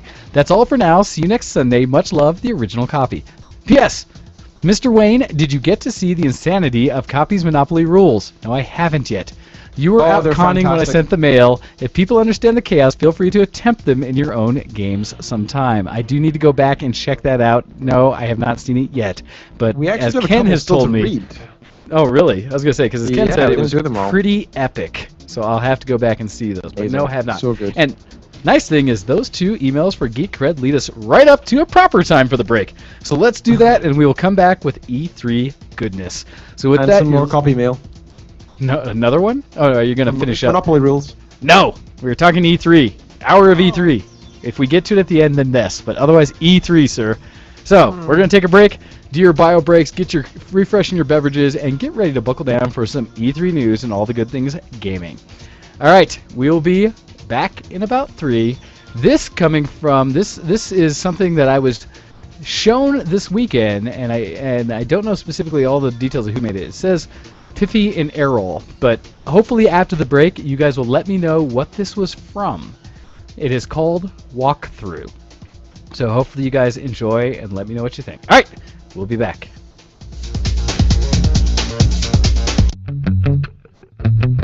South, east, open the window, into the house, west, get the lamp, and move the rug. Now open the trap door. Light the lamp down southeast, get the painting. North up get night, but rope down west. Open casement painting, in case drop lamp, get sword. Open trap door down north, kill a troll with sword. Drop sword east, southeast, east. Tie the rope to railing, climb down rope southeast, get coffin west, south pray. Down slab, south, north, east. Down to canyon bottom, north drop coffin, open coffin, get scepter, wave scepter, look, get gold and coffin south is up the canyon, due northwest with enter house and open bag, get garlic west with coffin scepter and the golden case. Open trap door and light the lamp. Down northeast, get the match, window west, parallel button, south, noble, footprint, south, down west, south, distance, climb down, get towards south, and south, get the noble candles into the ring, the bell light matches, light the candle, roof and battery, look south, get the snow, look up, north, with a candle, up from here, west. Northwest, northeast, put the torch in basket, light the lamp, north, down, east, northeast, southwest, down to the ladder, bottom, south, get coal, north, up to ladder, top, up, northeast, south, north, up, south, put the coal and screwdriver in basket, lower basket, north, down, east, northeast, southwest, down, west, drop, all enter, crack it, coal, torch and screwdriver, south, open lid, put coal into machine, close it, turn switch with screwdriver, open lid, get diamond, drop screwdriver, north, put the torch and the diamond in the basket, east, get skull, lamp and garland, east, north to the ladder, bottom through the coal mine to the gas room, good press it, up, south, basket, get the torch and diamond, turn off lamp with get shade, southeast, south, and enter, slide up with the diamond shade, bracelet and the torch in the case, drop, garlic, turn on left, northeast, get drunk.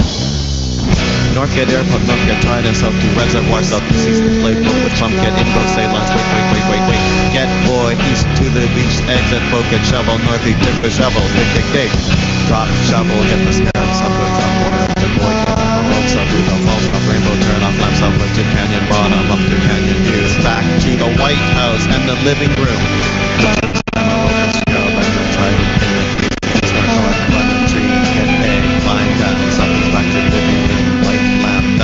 Up, take the coins and keys, southwest to south, southeast to the Cyclops route. Odysseus, up, give it to me, down, east, get knife, west, up, kill the thief with knife, kill the thief with knife, get all down northwest, southwest, up, down northeast, unlock, grade, open, grade, up, south, country, line up to Mary, climb down, get bobble, go back to living room, remove Mary from egg, good egg, and Mary bobble, still let go in, get down northeast until you get to louder, echo, get far, west to toll room, south, up, put all, except the lamp, into case. Hey, this is John DiMaggio. You're listening to VTWProductions.com. So don't stop listening. Continue to listen. Why are you not listening? Wait a minute. What? Hey everybody, and welcome back to Show X. Yes, so the guess out there is for what was that song written? Essentially walkthrough, where it's quite literally a walkthrough of all the commands needed to beat a certain game. And so hopefully you understand based on the content what it might be from, and I'm hoping you all will guess and let me know. Right. I love that sting at the end there, by the way. That's just so much fun. I love that. Hey, that's the guy who was Bender, wasn't it? Yep, Bender and Jake so the cool. dog and so many other things. He's awesome. And I always have to throw out shouts to my friends Tora and others who gave me the press I needed to go talk to him and ask for that sting. So I'm very happy about that one. He's good. All right, so now we are going to get into a little more things that are... Technology, news, and more, today on the Geekoscope. And on today's Geekoscope, we are talking some E3. So, Ken, I do not know how much time or if you were able to put any effort towards watching any of the announcements and video feeds from E3 this year.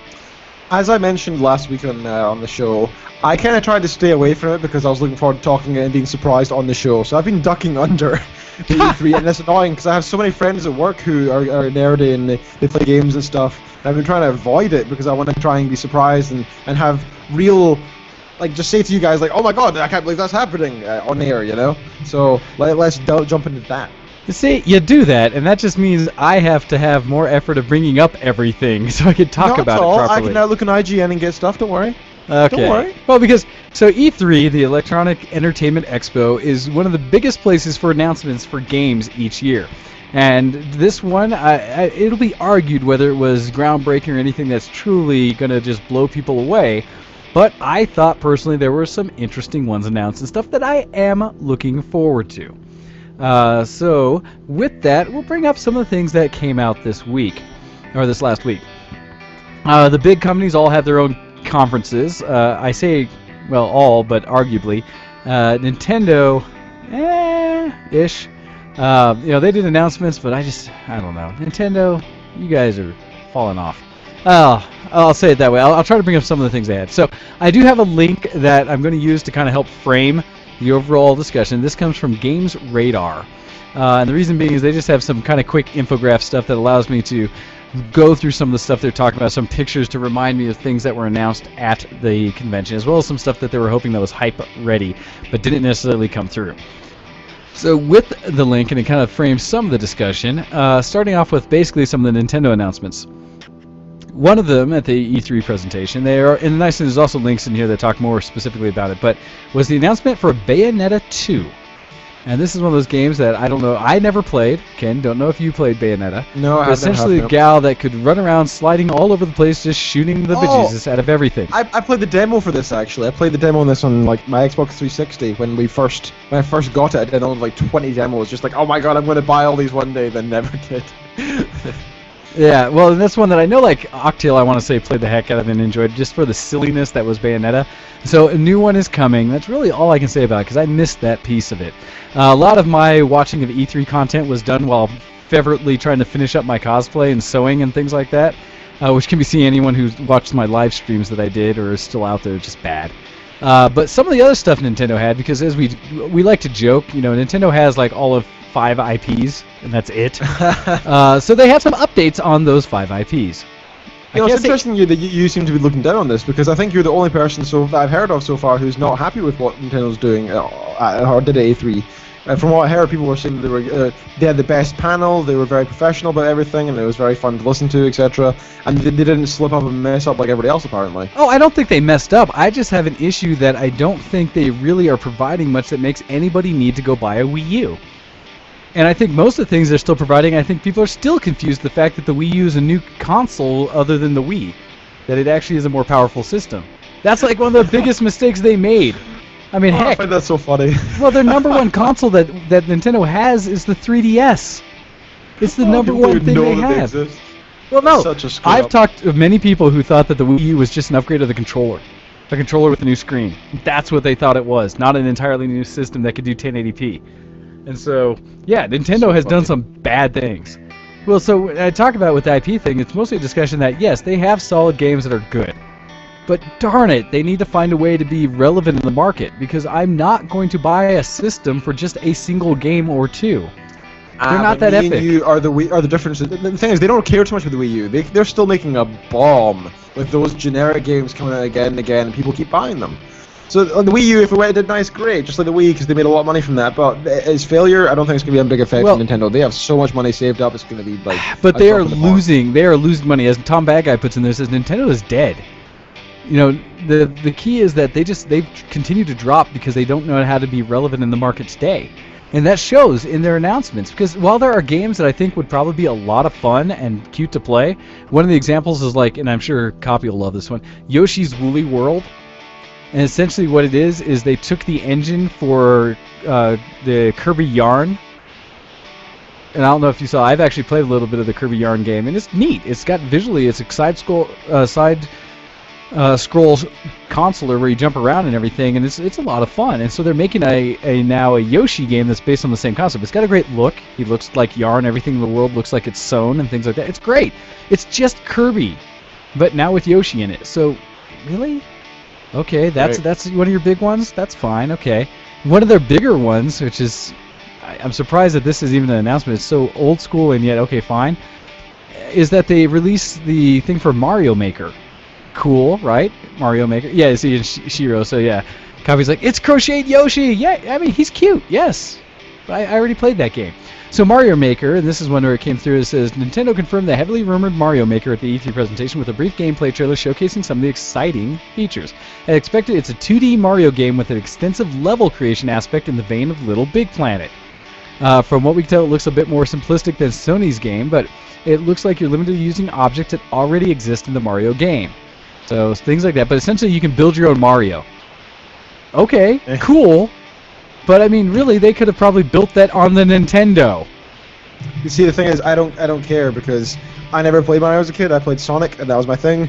So anything Mario, and that's the thing. So many geeks and nerds are completely obsessed with Mario, and it's so deep down in their history from when they were kids that they just shut everybody else and say, nope, best game ever, best game ever, best game ever, la la la la la la. And it's just so frustrating because there's so much stuff about Mario being like that, the icon for modern and past gaming, and I can't disagree more because. Well, no, it was a great consoler back in the day. It's still a hard game. I think the original Super Mario Brothers is one of the best games ever made as a side-scroll console game.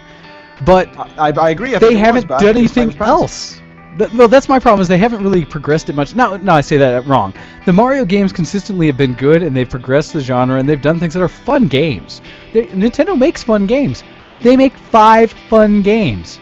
It's like Kirby, anything Mario related. You have Zelda, anything Zelda Link related. You have Metroid, and Pokemon. And that's it. That's all of Nintendo. No, so that's the thing. Each of them are huge. And then the next one they have about is the Legend of Zelda Wii U. That's going to be huge because it's a Zelda game. But again, do you buy a system for all 5 of those games and that's it? Oh, sorry, the other one they have is Super Smash Brothers and Mario Kart. And that's all their game genre, right? And so that's my problem, is they did announcements, they showed a little bit, but it doesn't really do much for what are we doing in gaming today. So, yay Zelda, and it'll probably be an amazing game, but I'm not going to buy a Wii U just to play Zelda. I'd be much better off to do... Oh, shucks, Copy. Saying that I forgot Donkey Kong. That's only because you love Donkey Kong. So they barely showed any gameplay footage from Zelda. They just kind of showed a tease that says, yeah, we know they're going to make a new Zelda game. Duh. Captain Toad Treasure Tracker. This is basically in the vein of it's using the Super Mario World engine to do a Toad-based game, because we already did Luigi as his own thing with the whole Ghost Mansion, but now we have to have Toad in doing something. Yay! You have the new Kirby game. There you go, Kirby and the Rainbow Curse. Now that'll be another good game, right? Kirby games are solid and good, but okay. I guess I wasn't aware that they were still around. I thought that they finished years ago. I knew that Kirby was in a couple of games like Smash Brothers Brawl and the likes, but I thought it was like a reference, like, hey, remember him? And I didn't actually realize they were still making games involving Kirby. Yeah, no, that's the thing. Well, they've been doing a bunch of DS ones. He's, again, one of their side-scroll consoling. That's where Nintendo seems to do well. They actually do an all-right job with side-scroll games like that. They're fun. I will truly admit, they are fun games. I like Nintendo for that. I'm just not going to buy one. I'd much rather grab an emulator and play it. Something like that. Tom and Shiro both admit that they say, that they need to do more to advance Metroid in that series, because that's honestly, I think, the problem they have is all those other things we've mentioned outside of Metroid, and even kind of Zelda's on the cusp, are children's games.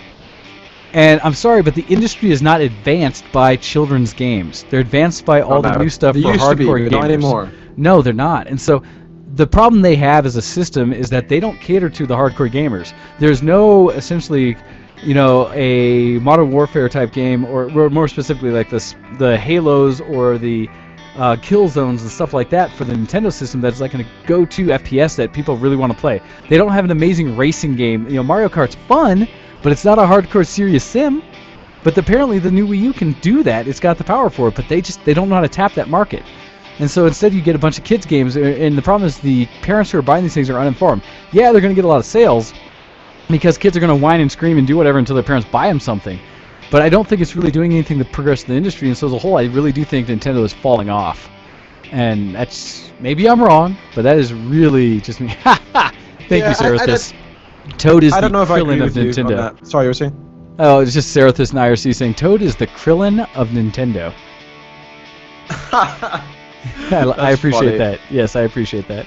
I get that reference, yes. So what were you saying? You say you disagree.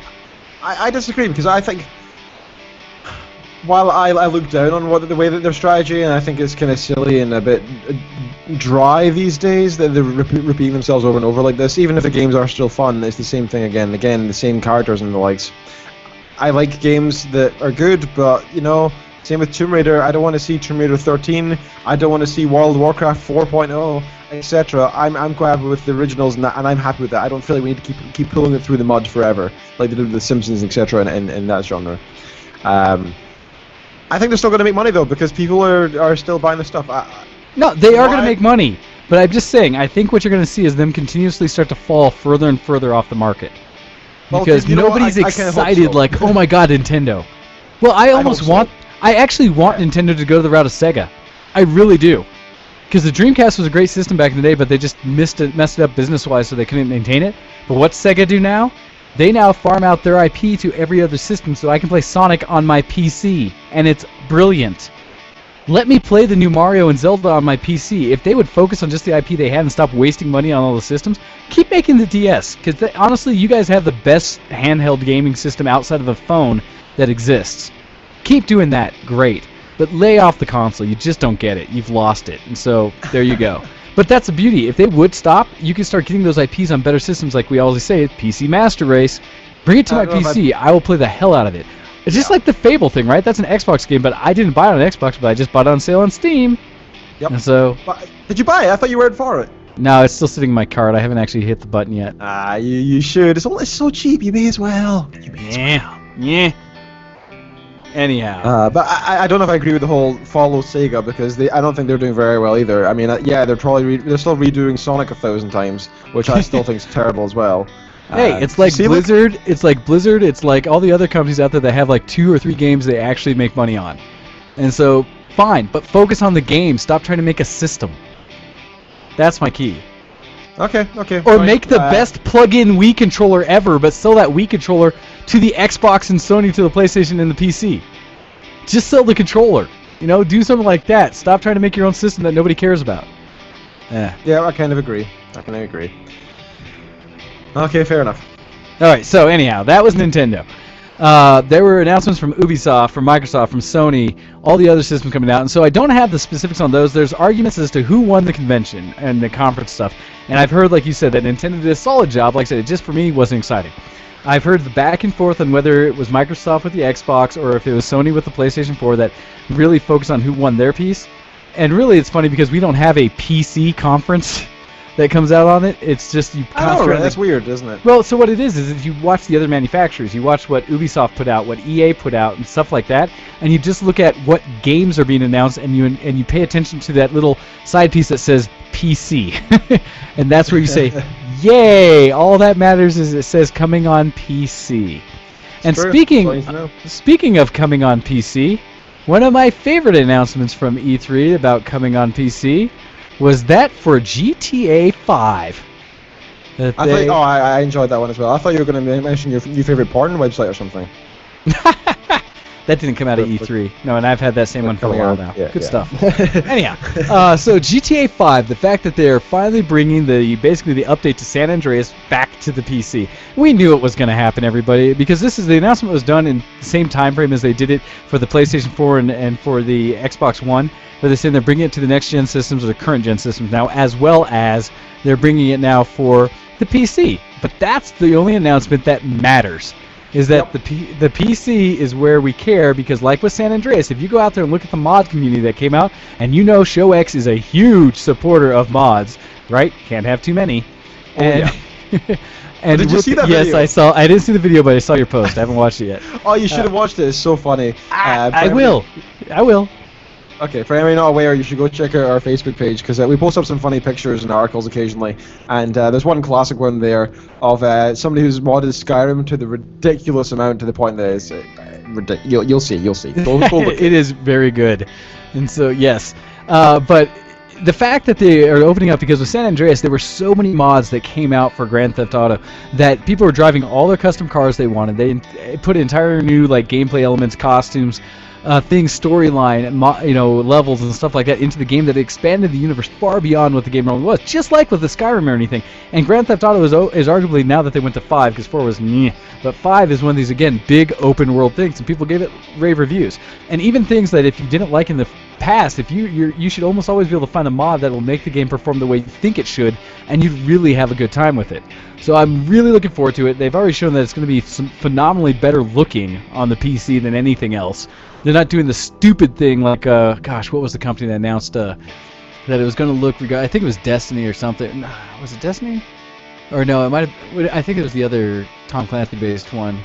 But anyways, one of them, they came out saying that it's going to look the exact same on the Xbox One, PlayStation 4, and PC.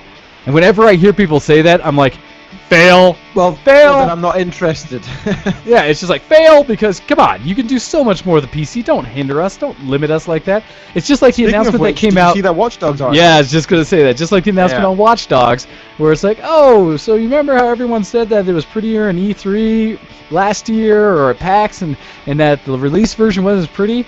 Thank you, hacking community and modders out there who went and found the files that still existed in the directory for your install with Watch Dogs, that you're able to put the settings that they used at the original release video and make the game look like it did in the trailer. And in doing so, making it look gorgeous. Well, it's funny because the company came out and they were like, oh, about that. So, yeah, you can use those settings, but those weren't really optimized. You understand? We really want to make the gameplay experience be a certain way, and that's why it's not that it looks worse now. We just really want to make sure we gave you the experience we were after. And people are like, or I can just turn on these settings and make it look shiny and better. Yeah. You can see why they do it. If it's crashing more than it already was, which was a lot, by the way, then people are going to get mad, as they did. But imagine it crashing more. They might have got pulled from Steam or something. That would have been even worse. Imagine that. So you can understand why they're trying to make it as optimized and available to people as possible, because they didn't want their IP to go down, No, it's whatever it is. We'll see. But it's one of those where I'm happy that someone was lazy enough to leave it in there so we could prove them wrong, and basically call companies out like, really? That's what you did? Really? So we'll see. It's just, I think, funny that someone was able to prove like, hey, I just ran your demo right here and it works just fine. You guys are full of crap. Anyhow, so I'm very excited for that. Hopefully when it comes out, I'll probably end up getting it. Hopefully it goes on sale, but be able to get that and play the bejesus out of Grand Theft Auto 5, because 4 was crap. So hopefully get itself back. 4 was crap, wasn't it? I mean, I played it for like a couple dozen hours, and then I was just kind of like, I don't care anymore. So yeah, it was crap. I mean, don't get me wrong. I don't think it was a bad game in terms. I bet the gameplay was enjoyable. I bet the story was quite fun. I think playing around was quite fun as well. But you know what? I played it for 25 minutes. No, and then Octil said it best when he was like, the problem is they tried to go too realistic with it, and it took away the fun factor. That's exactly what it was. That's exactly what it was. Took away the fun. There was too gritty, too much. Because that's the thing, right? Where it actually, Octil gave a great review. If you haven't read his review on the page, go back and find it on VTW Productions.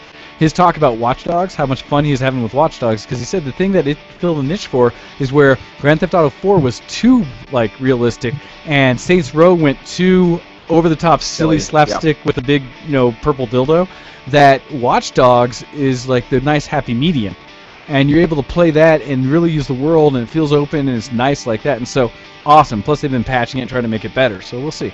But this Grand Theft Auto 5, I think, fits that niche as well. It just wasn't available on the PC yet. So with it coming out, I'm really excited. Anyhow, enough of that one. We're actually going to run out of time if I don't do this. Another one, a new announcement for another Mirror's Edge.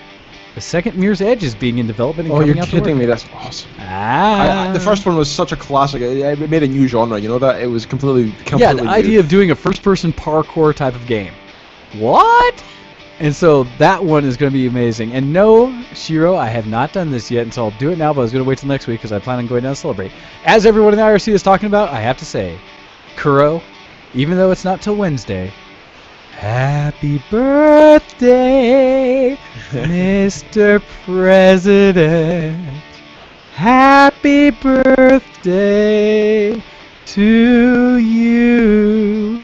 So, Kuro, happy birthday, and yes, Fork and I are going to come down there and celebrate the hells out of it this coming Saturday. So. You know, this is why I like our show the way it is. Imagine we were, like, insanely popular, and we had, like, 50,000 listeners per show, which, by the way, we don't. Imagine that, and we would never have that sort of thing on, because then we get 1,000 emails flooding our inbox saying, why don't you sing for my birthday? I like having this tight-knit community where we can do this and actually say this. No. You see, you're doing this wrong. I'm a whore. If you would like us to sing happy birthday wishes to you, your friends, or anyone else out there, feel free to send an email in and let us know. Let them know that they're going to be talked about on the show and have them listen in with you, and then we will happily tell them happy birthday. I'm not above that. I would love to have hundreds, thousands, millions of people asking us to tell them it's a happy birthday. Come on, Ken! And we do nothing but give birthday showers. Hey, I'm not saying I would do them all, but I would happily have that need for demand. Hey, kids, if you didn't know, Tom, you know who Fork is. It was also, yes, as Kuro's throwing it in there, the other one with us at DCC. But yes, I would love to have that problem having to sift through birthday requests. Don't hide us. We do not need to be, ShowX and VTW do not need to be the best hidden internet secret out there. Feel free to share us with your friends. If you like us and come back, you probably have friends that would as well. Let them know. Word of mouth is the best advertisement. Anyhow, on to the new thing. So Mirror's Edge, looking forward because they're talking about really focusing on the animation even more and really the fluidity of the parkour, so I think it looks exciting. It was just a quick announcement, but I think it looks cool. Another one that, as we were talking about what you just picked up, so hopefully you play it and you'll get the opinion for it, is they're announcing a new Lara Croft Tomb Raider, Rise of the Tomb Raider. And personally, based off the last one I played, I'm looking forward to it because they did a great job of just kind of storytelling and made a world that looks pretty. And so hopefully they'll be able to take this now that they've got the new engine and new design and expand it even further.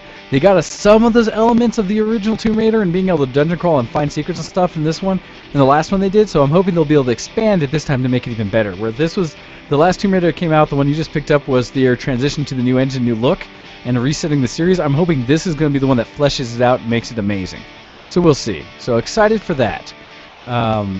Another one that I was actually quite surprised about, and I encourage everyone to go look at the, thank you, Pause, for doing the Battle Loggers birthday cake episode. Yes, check out Battlefield Friends birthday cake. But this one that I definitely go find the trailer for it. I think they've all got them on YouTube broken down. I was surprised when I first saw it. I wasn't sure what it was, but they have announced a new Crackdown game.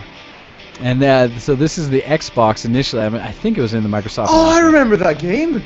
Oh, that was so much fun. I was like, I recognize ding, ding, that. ding, ding, ding. That was so good. Oh, that's exciting. There have been 2 Crackdowns already, and both of them were just such good open world fun and hilarity on the console, right on the Xbox. So I look forward to this one. They showed it, and they showed basically co-op multiplayer being played in it, like where there's more focus, because you could already do it to a degree in the original ones. They showed 4 people running around, and I mean, it was a trailer, right? So you see the gameplay they're showing. I can't believe that's real gameplay. But I saw it and was like, I really hope they're able to get some of that feel together. I think it would be amazing. So we'll see what happens. I'm pretty excited for that. I figured you'd like that, because Crackdown was just fun. So good. And it knew what it was. Ridiculous. I mean, I remember playing it with... In fact, I remember just 7, 8, 9 months ago, I was sitting with my now sister-in-laws, who are about 12 and 9 or so, and I was kind of tasked with entertaining them because my father-in-law was fell asleep on the couch, and it was just me and my 2 sister-in-laws, and I was like, I've not talked to kids since I was that age, so what do I do? I know, Xbox. So I turned on Mirror's Edge. It was the most like PC game I had. It was okay. It didn't have too much killing. What can I put in front of kids without like traumatizing them all? Yeah, giving them a better childhood. So I put that in, and they started playing it, and they fell in love with it, and they didn't want to leave because they were enjoying it so much. So it's enjoyed by all ages. Very, very good, yes. Well, so yeah, I'm looking forward to Crackdown. This should be good fun. I mean, it looked amazing. And for a second, I was like, it's cel-shaded. Is this? And when they finally said it was, I was just like, oh, man. So that one that one made me happy. Another one they talked about, because it's Microsoft, is Fable Legends. And so the next Fable game in the series is going to be coming out. For all of you out there that love whatever, enjoy. I'm not. I don't care. I need to look into this more. What are the details? It's prettier. There's co-op. I don't care. Is it proper? Is it bear co-op this time? Is it on that? Supposedly it's tied in there. Everyone's showing it. I think the sweet spot for all games now is 4-person co-op. So yeah, I don't know. Anyhow, sorry. I don't care. I don't like Fable. I do. I think they missed it completely. The game could have been such a better RPG. Before the events of the first game. In time before the Heroes Guild was founded, heroes are common, but the people of Albion are only just learning what a true hero can be. Ancient artifacts exist called the Moon on the Stick, an artifact the children of Albion once made wishes to. The heroes of the Fable Legends are on a quest to locate this artifact. Okay, there are 4 heroes and a villain. The AI controls the characters in the absence of a human player. So it's always with 4 players. That's quite interesting. That's a new way of doing it. The villain player controls the nature of the quest line, the hero characters embark on. So, that's kind of like a Dungeons & Dragons kind of feel to it, or Pathfinder kind of feel, where you have like the evil magician or the GM who's controlling. Yeah, someone can play against you instead of combat and stuff, just like how on the PC they're talking about Evolve, where it's now 4v1 type of things. So they did have some interesting aspects of it, where because admittedly I would want to be the asshole that's doing the whole like I'm going to challenge the heroes. Doesn't it? Yeah, because it's nice to be a an arse in a game like that, so why not? My problem is, honestly, it's the same thing I do with like Blizzard and WoW. I just don't care about Fable. Maybe it'll be good. I don't know. Well, they're saying this is like unlike the other games, because this one's actually more of a dungeon crawler, whereas the other ones had more village interaction, purchase of property, morphing due to alignment, etc. Whereas, am I going to be evil or good? I don't know. Neither really matters. And this one, you can still customize marry like stuff 8 people. Weapons, armor, and stuff, but not so much in. Well, hopefully this one will be more action-based. Hopefully there'll truly be action and not just another date simulator with fantasy armor on. It was not a date sim. Jeez. How many people did you marry in Fable? I think I pumped a few girls in Fable, but shush. Total BS thing. Anyhow, as we continue on, actually, Pause brings it up there because I wasn't going to mention it otherwise, but he says that Evolve, after looking at a lot of gameplay, looks interesting. My problem with Evolve is it looks like such a specific gameplay mechanic because it's 4v, a monster that evolves over time, gets better abilities, and tries to take them out. I just don't think it's as dynamic a game or enough to be like a standalone. If they release that for like a $20 game, because it's like kind of like with what we play at Game Fest with the Hidden, which is great fun, but it's just a free mod, right? Where you have one guy who's the Hidden, everyone else trying to get him, he's trying to take everyone out. Same concept. I love that stuff. Very simple, but it's an amazing game. It's free. So you get something like Evolve, which is, it's really pretty, but unless it's going to be... Thank you, Saratha said it right at the exact same time. Evolve reminds me of the Hidden. Is that... they're going to sell this for $60, right? And so for $60, it's just like we're talking about with Battlefield Hardline. At that price point, I do not care. If they released it and had enough mods that you could essentially get enough people in there so I could play the Game Fest and have fun with it, and it was $20, I'd probably be interested. Just like I never was going to buy Left 4 Dead at $60. Buying it $20? No, awesome game. But that's the thing. Well, so Left 4 Dead's a great game, right? 4-person co-op, great game. Well, it is. It's a good game if you're into the... Dude, really? You zombies? Really? Anyhow. But it was never a $60 game regardless. So same kind of thing. They've been talking about Evolve like it's going to be this massive thing. If they release it for $20, I'm in. But I can't see them doing that. Other things that came out of E3, really pretty like new IPs. So there's a few out there like Scalebound, which is a dragon and sorcery kind of game where you're running around. It was just a trailer, pretty trailer, multiple dragons taking on a big beast. Scalebound. So like dragon scales. So yep, Scalebound. And it says, we know Platinum Games can add style and plenty of contemporary genres. Pit Bayonet against Devil May Cry Pre-Ninja, Theory of Wonderful 101 against Pikmin. They have a bunch of stuff in there. The Scalebound faces a tougher fight as a fantasy and monster hunting genre, continually deludes with new release and needs even faster blood. Blah, blah, blah. It says it showcases a cocky hero on par with DMC's Dante. Anyhow, like I said, it just shows him fighting with a dragon. Looks kind of cool. Hey, it's new IP, right? So we'll see what happens with that. They unfortunately, in the article had gone in beyond this. They had a lot of stuff where they're talking about things they hoped to see, but didn't really come out as much. Mm-hmm. Some of the other ones, like stuff, they showed a hint to a new Uncharted, which for anybody as a PlayStation fan would be big. Let's say if you're a fan of the series, it's like yay, another one of the series. That's like everything, because right on the heels of that, I'll talk about Halo 5. Because again, it's another Halo. Now, with that one, granted, I've enjoyed all of the Halo stories and things, but I will not buy an Xbox One to play that. So, oh no. Although they did announce something cool, and Paz and I talked about it yesterday, where they talked about the next Halo anniversary setup, where it's basically all the previous Halo games in a single package that you can play on the Xbox One. So you can just buy the one disc and have every Halo game play the whole story. With that, they're going to have the revamp of the first Halo as well as the second Halo now, which is the new thing, where they've taken the whole new engine and put it in the whole story from Halo 2. Yes, so you'll be able to play all of Halo 1 and Halo 2 in the remix. The problem is, if they'd done that, I wish they had gone through all the way through Halo 4, essentially, and done them all polished at this point. It's kind of more difficult to do with the more recent ones because they're so well, they're so close already, right? Not with money. Well, they're so close, I don't know what you'd have to do. But anyways, it would be nice if they did that effort, so I bought one, like, remixed edition. That'd be amazing. But they're going to get Halo 2 now, and they said it's the entire game with all the best maps and stuff. That was one of the bigger announcements they talked about with Halo. Again, I'm not buying an Xbox One, so I don't care. But I do like Halo, and I don't know, maybe I'll borrow it from someone and be able to play it at another time. So yes, as they put it in there, it's the Master Chief Collection. And that's the thing, if you like Halo, awesome. If you don't have an Xbox One, you don't care about Halo, doesn't even matter. So we'll see. Other ones that came out from that, and this is kind of the across the board, right? So as we start leaning now into the PC side of the world, Call of Duty Advanced Warfare. So did you see this, Ken, at all? The new Call of Duty? Yes, a little bit. I did actually read about half an hour ago, and I'm not particularly excited because I've never been excited with the series anyway, but are you? Fair enough. I know you've been a fan of some of the games. So here's the funny part, right? Because it comes and goes. We talk about, like, back and forth between whether they're good or not, and where I did not buy Ghost, right? F a Ghost. I'll put it that way. But some members of the community did, in fact, buy that. And we're not that happy. And so they've had a hit and miss with Call of Duty. It's kind of an every other thing. Black Ops 2, I still play and have a ball with. Paz, myself, El Campo, really? Shady, all of us play. And by the way, VTW Productions, or VTW Clan, Gaming Clan, we destroy people in Black Ops 2.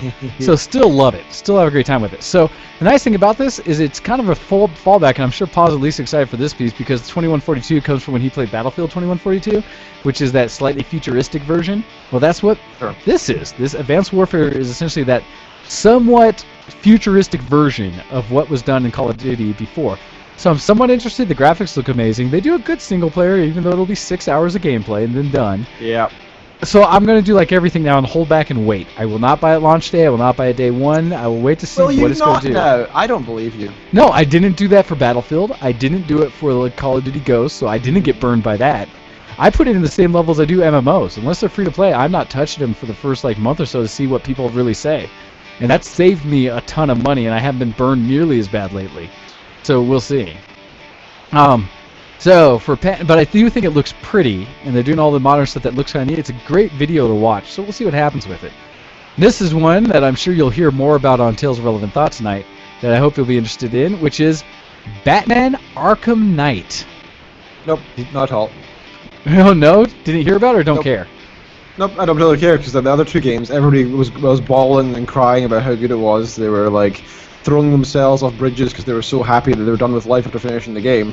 And I tried it, and I thought, it's alright. See, I've loved the Batman games that come out with. I found the combat incredibly dull and boring, even after like 2 or 3 hours of gameplay, and I do not understand the appeal whatsoever. Not my game at all. I wish it was. It looked really exciting. I was really excited to play it, and I was so let down because of the resounding reviews from everybody. You know, I was so let down. I quite enjoyed it because these, excuse me, these games I think capture what it feels like to be I'm Batman, because you do get to kick butt, use all the utilities, things like that. And the new one, what's neat, it's for the first time. They're giving you essentially that real open world setting. They've always had where you could kind of zip around the city and such, but now they're opening up the roads and such because you can get in the Batmobile, travel around quite rapidly through a huge city. And as cool as the Batmobile lets you kind of adjust it from a race around mode to what they showed in the demo, which was essentially like a mobile tank mode, which looks pretty dang cool. So we'll see. The fact that it's such an open world, I'm very excited for, and they kind of tease at the end because the main protagonist looks like it's going to be Scarecrow in this one, and they've done a good job of tying them in where it looks a lot more like the movies kind of thing, so it does look pretty awesome. So we'll see. Another one that came up, and this is kind of in the same line of that, was Metal Gear Solid, the next version of the Metal Gear series. I don't know if you've really played all of these, or if you care much, Ken. I didn't even play one. I've never even played one Metal Gear. So I always laugh because I own the first one, and I still have never played through it all the way, the first Metal Gear Solid. I kind of want to, and I think it'll be cool, so we'll see. Tom Padguys does throw in at the next Batman, saying that Kevin Conroy hyped and approved the new one, so he's kind of excited for that. But with the new Metal Gear Solid, I didn't really pay much attention because I haven't played them all, so I don't know the whole story. I've told people what they need to do is release all the cutscenes from all the games on YouTube so I can watch the movie and catch up, so maybe I'm interested in the next game. Because right now I feel like I'd have to go play them all to understand what the heck's going on. And I always say that the problem is everyone in the game is Solid Snake. Everyone in the entire game is Solid Snake. So, because you have Big Boss who's Solid Snake, Liquid Snake who's Solid Snake, Snake who's Solid Snake, and I was joking I think with Kuro and stuff over DCC where I was like, everyone's Solid Snake. The whiny idiot of a doctor that gets on and talks to you is Solid Snake. They're all clones of Snake. It's terrible, but I wish I could see the whole thing so I'd know what was going on and think it would be awesome. I need to start playing, and Tom's telling us we need to. Apparently it's epic, and the new one should be exciting for people that are into the Metal Gear Solid series. It looks brilliant, and I saw some gameplay footage from stuff coming out that does look really good. I just feel like I'd have no clue what's going on. Yeah. Pause, put in the IRC. Thank you, Ken, for one of my controversial opinions, I believe. I don't know which one, though. It was for talking about Batman. That's what it was for. Oh, it was a Batman. Oh, yeah. They are bad. Yeah. Oh, shush. Another one that came up that I thought was epic was the next Mortal Kombat X that was shown trailers of, because I liked the last Mortal Kombat that was released and thought they did a really good job with adding visual appeal to it and still making it a solid game. And this one looks like more of the same. So I'm looking forward to the next Mortal Kombat. It was just really pretty pictures and pretty trailer, but it looked damn good, in my opinion. I don't know if you play many of the fighters and stuff like that. No, not really either. You see me picking games that I never really played. Can I grab a couple? Because I'm sure there's some here that I would have enjoyed. Alright, look through. Because I know I'm going to run out of time here. Witcher 3. That's something I'm very excited about. I'm okay here. So it's coming out for PC, PS4, and Xbox One. And I actually looked at the trailer a little bit earlier, and it looks beautiful. Whether that's going to be what gameplay footage is like, we'll see. But well, no, all of that was in-game. All the stuff they showed at E3 was in-game footage. And it looks marvelous, because I saw a lot of scenes from in various trailers and even live action stuff people were playing on the floor. When I first saw it, I was like, what game is this? And I thought it was other games, and it kept coming back to being The Witcher. And I was like, what? Holy crud, that looks good. And so now I'm kind of excited, because again, I had The Witcher 1, played through some of it, kind of enjoyed it. Never got into Witcher 2, but I wanted to. Too many games. And then now that this one's coming out, it looks pretty damn good. All the Witchers have been fantastic, and this one looks like the most polished so far. Because so far I feel like the games have been a little bit... Like the company didn't really know what they're doing. They're kind of getting. Well, they were a small company out of the Czech Republic, I think they came out. Yeah, it was some strange European country. But probably shouldn't call a whole country strange. But it was a random place for them to spread out from, and they did really well, basing it off the books and the likes. And it's been awesome games so far, and I'm looking forward to seeing this one, which will no doubt be extremely well polished compared to other ones, which were still good games, but not quite as put together as this one will be, I assume. PC, PS4, and Xbone One. So I'm looking forward to getting on PC, and I will thoroughly enjoy that. World of Tanks was also being shown, as well as World of Tanks Blitz there for the mobile. Yeah, it's just an update. The biggest thing World of Tanks is they're releasing actually on the consoles, which was pretty smart, but that's about it. Yeah. I'm still a bigger fan of the idea of what War Thunder's doing. I need to go back. We need to play some more War Thunder. But World of Tanks is trying, same with World of Planes. Eventually they'll all be similar, but I think War Thunder's got the edge. Just me. But I agree. Play it more. Mass Effect 4. Did they actually show that, or did they just kind of tease it? I think it was a kind of a tease. It made an appearance in the press conference. The developers stated the game will take place in a whole new area of space. Aside from that, all we have is a very limited concept footage to go by. When we can see in it is a humanoid soldier wearing N7 armor and a brief clip of a Krogan next to some sort of standard kiosk. It's just going to say, hey, it could happen. Could happen. I mean, it will, right? Description. It's another series. It's going to happen, right? So we'll see. How exciting does that sound? There's a human standing in armor, and then there is a Krogan standing next to a stand or kiosk. Yeah, it's just like, hey, it exists. Woohoo. Anyhow. Mass Effect 4 Shopping Edition. There you go. Magicka 2, this is one I was... I forgot about that announcement. That one, I laughed how they did that because when they did it, is that Ubisoft that did one? I forget who has that title, but it's Paradox Interactive and Arrowhead Game Studios. Arrowhead. Okay, I knew whoever was doing it and everything, but I thought that was hilarious because the way they do it, they're like, "In this new thing," and then they cut to a commercial of a wizard sitting on the couch bored because he hasn't done anything since the original Magica. And then it goes back and it gets announced on the thing, looking like in the newspaper or something, looking for magicians for Magica 2, and he's like, and it's like, get your spell on again. So, that's awesome. It does look like that. I mean, come on, it's Magica. It's Suicide Wizard Simulator. It's going to be fun. It's the same as before. It says join up with 3 other wizards once again to save Midgard from evil.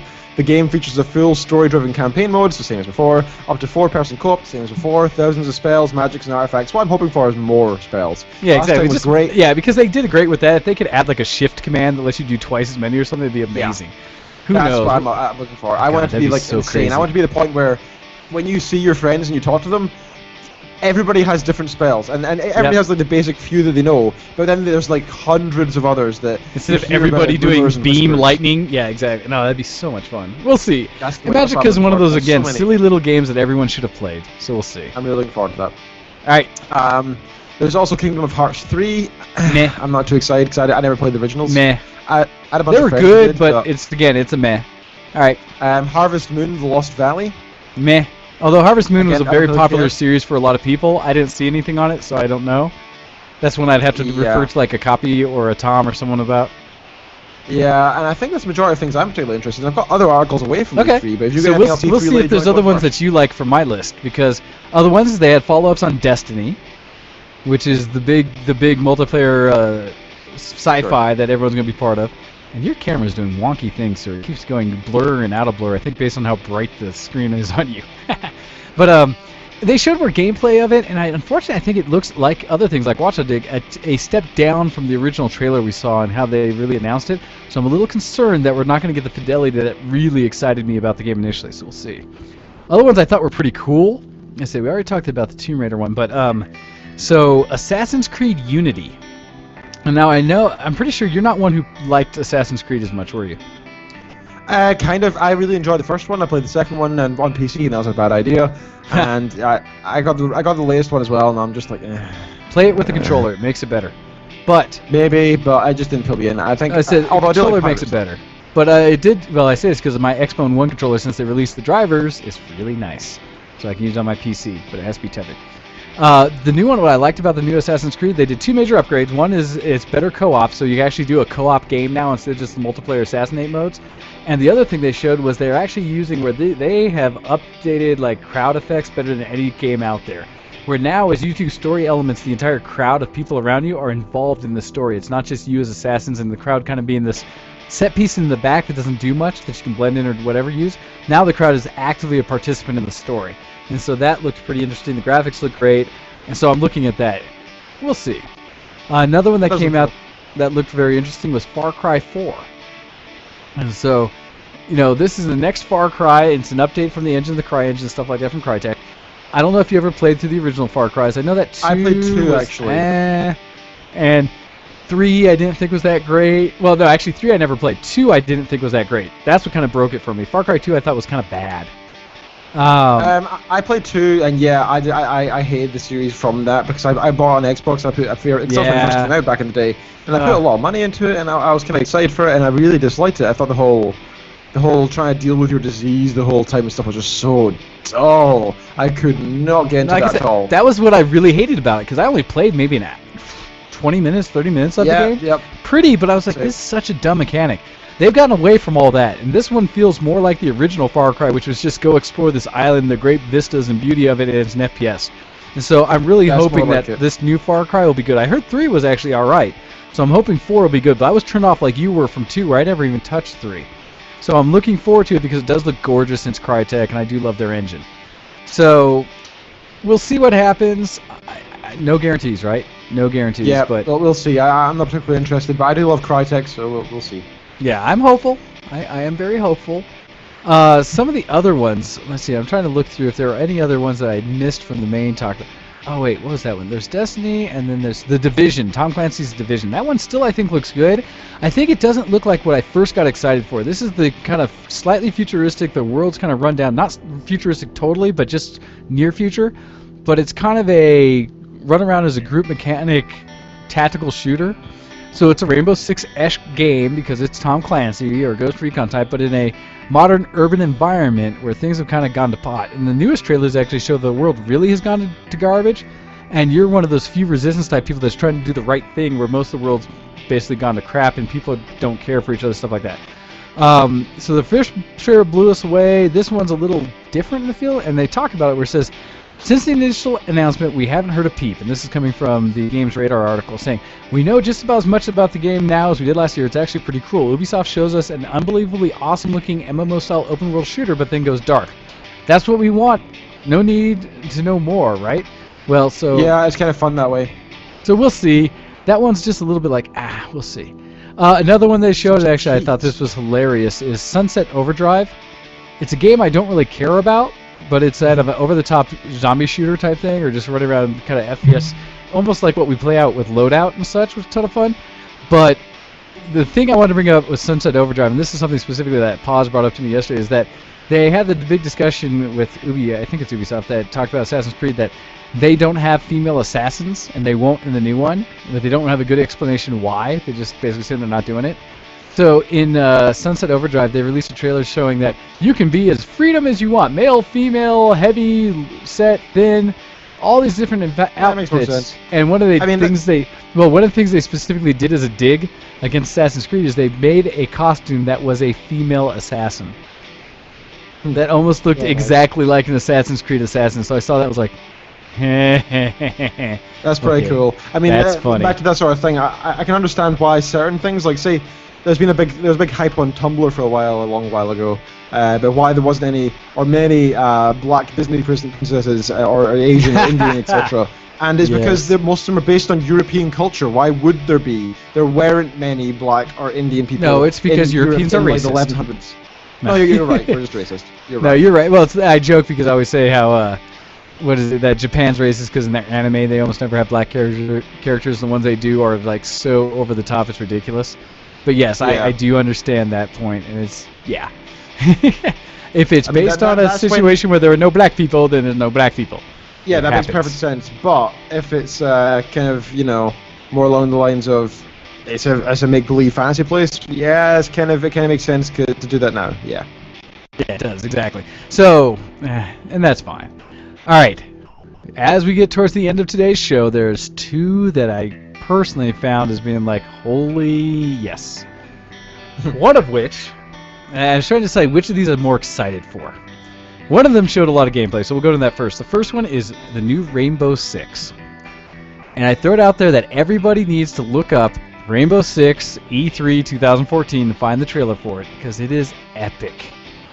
Essentially, they're going back to the origins of Rainbow Six as a series from Tom Clancy, where it talks about police tactical insertion. And so in the trailer, what it shows is two teams that are 5v5, and it's in a tight-knit sequence where they essentially have 5 minutes to do this exercise. Talking to Paz, he believes that the entire thing was done in-game, like this is what the game looks like. And they set it up as though it was just a straight match they were having, where they had people talking as though they're setting up against another team. Where like, oh, we've fought these guys before, they always do this, they always do that, so let's try to insert over here, do this. And so they show a house. What they have is there's a hostage in the house. And in the pre-setup phase, what are the basically all the terrorists or the people, whoever the bad guys are, who are have the hostage, are running around like fortifying the house they're in, putting up barriers over windows and blocking doors and moving furniture and stuff in the way of things to kind of make it a hazard to get into rooms, and putting the hostage in a single room. What the tactical guys are, the police force coming in, the SWAT team or whatever, they're going through, and the guy starts with a little mini camera, and it's one guy where it's a little drone he's driving that can fit under doorways, and he's looking around telling the team what he sees. Hey, it looks like they're setting up in this room and they're doing this, and there's two guys in this room and this kind of thing like that. And he goes through, and as he's going through, he gets to where the hostage is with the camera, and you see the hostage go towards the camera, and it's like, help me. And then one of the guys who's the villains sees the camera and shoots it, takes it out, and is like, oh, we lost it. All right. So I've been told also through more that they're going to have a 45-second essentially coming in of pre-setup, where each team gets 45 seconds to kind of set up for the match. and then it goes. And so in the trailer, the police force starts by doing a roof insertion. So they come in via helicopter and they drop into the roof. And then they each set up with like things where they come over the side with rappelling ropes to go into windows to breach in. And they set a breach charge. They bust in the window and action ensues. Start taking each other out. The key is this is a game that's doing a throwback to tactical shooters. Really team squad based. Get in there and work together. I love that stuff. To do and it all looks like it's all competitive multiplayer in the sense that you're, team versus team, all real people. So this thing really makes me excited. And you can tell where it does look all like it's real in-game play because the way they're bringing kits out of nowhere and kind of setting up on windows where it's kind of that game aspect, like I pulled this massive thing out of my pocket, stuff like that. Yeah. So it doesn't just look like a trailer, but it's definitely scripted in the way the action goes through. But it is such a good one to watch. That's a good way of doing it, though. Yeah, what I'll do is I'll see the real game. I like that. Yeah, after the show, I'll put links into the show notes of all the different trailers for these games. So we'll make it easy for you. So when I get posted up, you'll be able to just click through the links and catch all the links, or catch all the videos. But this one I really was blown away because I loved the original Rainbow Six and how it was a slower paced game where you really wanted to pay attention because you died, and the whole point was to get through clean. So this is now, real people against each other doing the same concept, and it just worked out so good. And if the interactions they produced in this are right, it'll be amazing. And in a way, I think they can do it because the environment's very destructible and seems very realistic because it's not a big open map. It's like a house that they're breaching and the slight area around it, and that's kind of it. So they can do a lot of work in making that level good. That was one of the brilliant things about Rainbow Six back in the day was they did these great detailed worlds that you were like breaching an oil derrick or going into these different buildings or an opera house and stuff like that. And because it was just one set, it was so amazing. They had so much detail in it, and so I'm hoping they'll be able to do all of that. It blew me away. So that one I'm excited for. Hopefully we'll see it, and they'll keep to what I saw in this gameplay, and hopefully there's multiple environments, and it's just going to be blast. We'll see. The other one, and this is another one I invite people to go check it out. This was more of a teaser than it was a real trailer, but it was the one for Battlefront. And so, do you know what the Battlefront series is, Ken? Yeah, actually I do. Is essentially, for those who don't know, it's the only multiplayer version of the Star Wars universe. And I loved both Battlefront 1 and 2. I thought they were so well done, and they were just fun games to play through. What they are. Yeah, they were really great. It was in the world you expected, and playing characters you expected, but they did a great job where in the 2 especially you could fly. There was space combat where you could actually land on each other's ships, get out, and then take out subsystems within the ships, the bridge, the generator room, things like that, to help the overall combat for score. It just was really, really well executed. This new one is being done by DICE out of Sweden. And they showed examples, and there's a little bit of nerdgasm that goes in where they talk about how they're doing it. They went to the LucasArts vaults and got to take photos and interact with all the original models and set pieces from the movies. So they're using those as reference materials. The other thing they show in the teaser is they actually went to the original locations that the films were made to take pictures and video and kind of the feel of what all those locations were like. So, and recreate them in the game. And the thing that really sells it to me is they show some pre-alpha in-game footage that blows me away that could even be an early stage in-game footage. And if they're able to even meet those levels for gameplay, that is going to be my most anticipated game coming out in the future here, the new Battlefront. So that's what exciting. I look forward to that then. So that's really what I have for E3 this year. There are more games than that.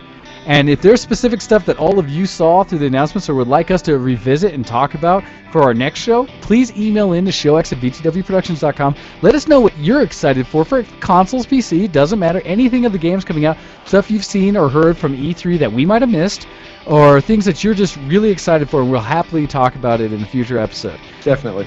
Right now, though, it's time for us to get ready to get out of here, because I see Barry has entered the room, which lends me to believe there will be a Casually Hardcore on Alpha Geek Radio coming up.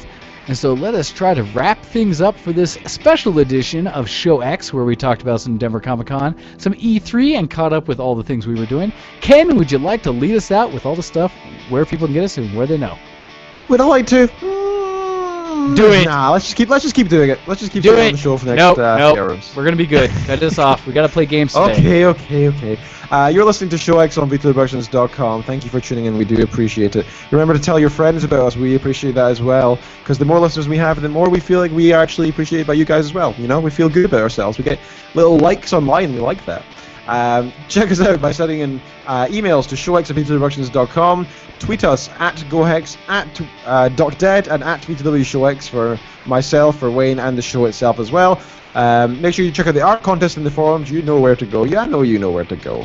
Also go and check out the gaming night tonight, which is every Sunday at 9 p.m. GMT, which is 4 p.m. EST, for a bit of good old hearty gaming fun, which will be going on tonight as always. Will you be joining, sir? I will. Good, good. And also, finally, check out the Facebook page. Go to Facebook and type in ShowX. Will come up, because we appreciate that as well. Thank you for having me on the show again, sir. And thank you very much for helping us talk about all the things geek and such that we did. And no, sir, we did not talk about Star Citizen and No Man's Sky, so send us an email and remind us, and we'll talk about it in the future. Because, yes, there have been updates, including in things like Star Citizen, because you can fly in it now. So we will talk about anything you want us to. Just let us know. So thank you for listening to Show X on VTWProduction.com. And please check out all the shows on VTW, including after Alpha Geek Radio tonight at 7 p.m. EST. Check out Tales of Relevant Thought when they will be talking a little bit more about Denver Comic Con and E3. Thank you very much. And we will talk to you all guys later. Later. Goodbye. See you next Sunday. Hi, this is Nicole Marie Jean, and you're listening to VTW Productions.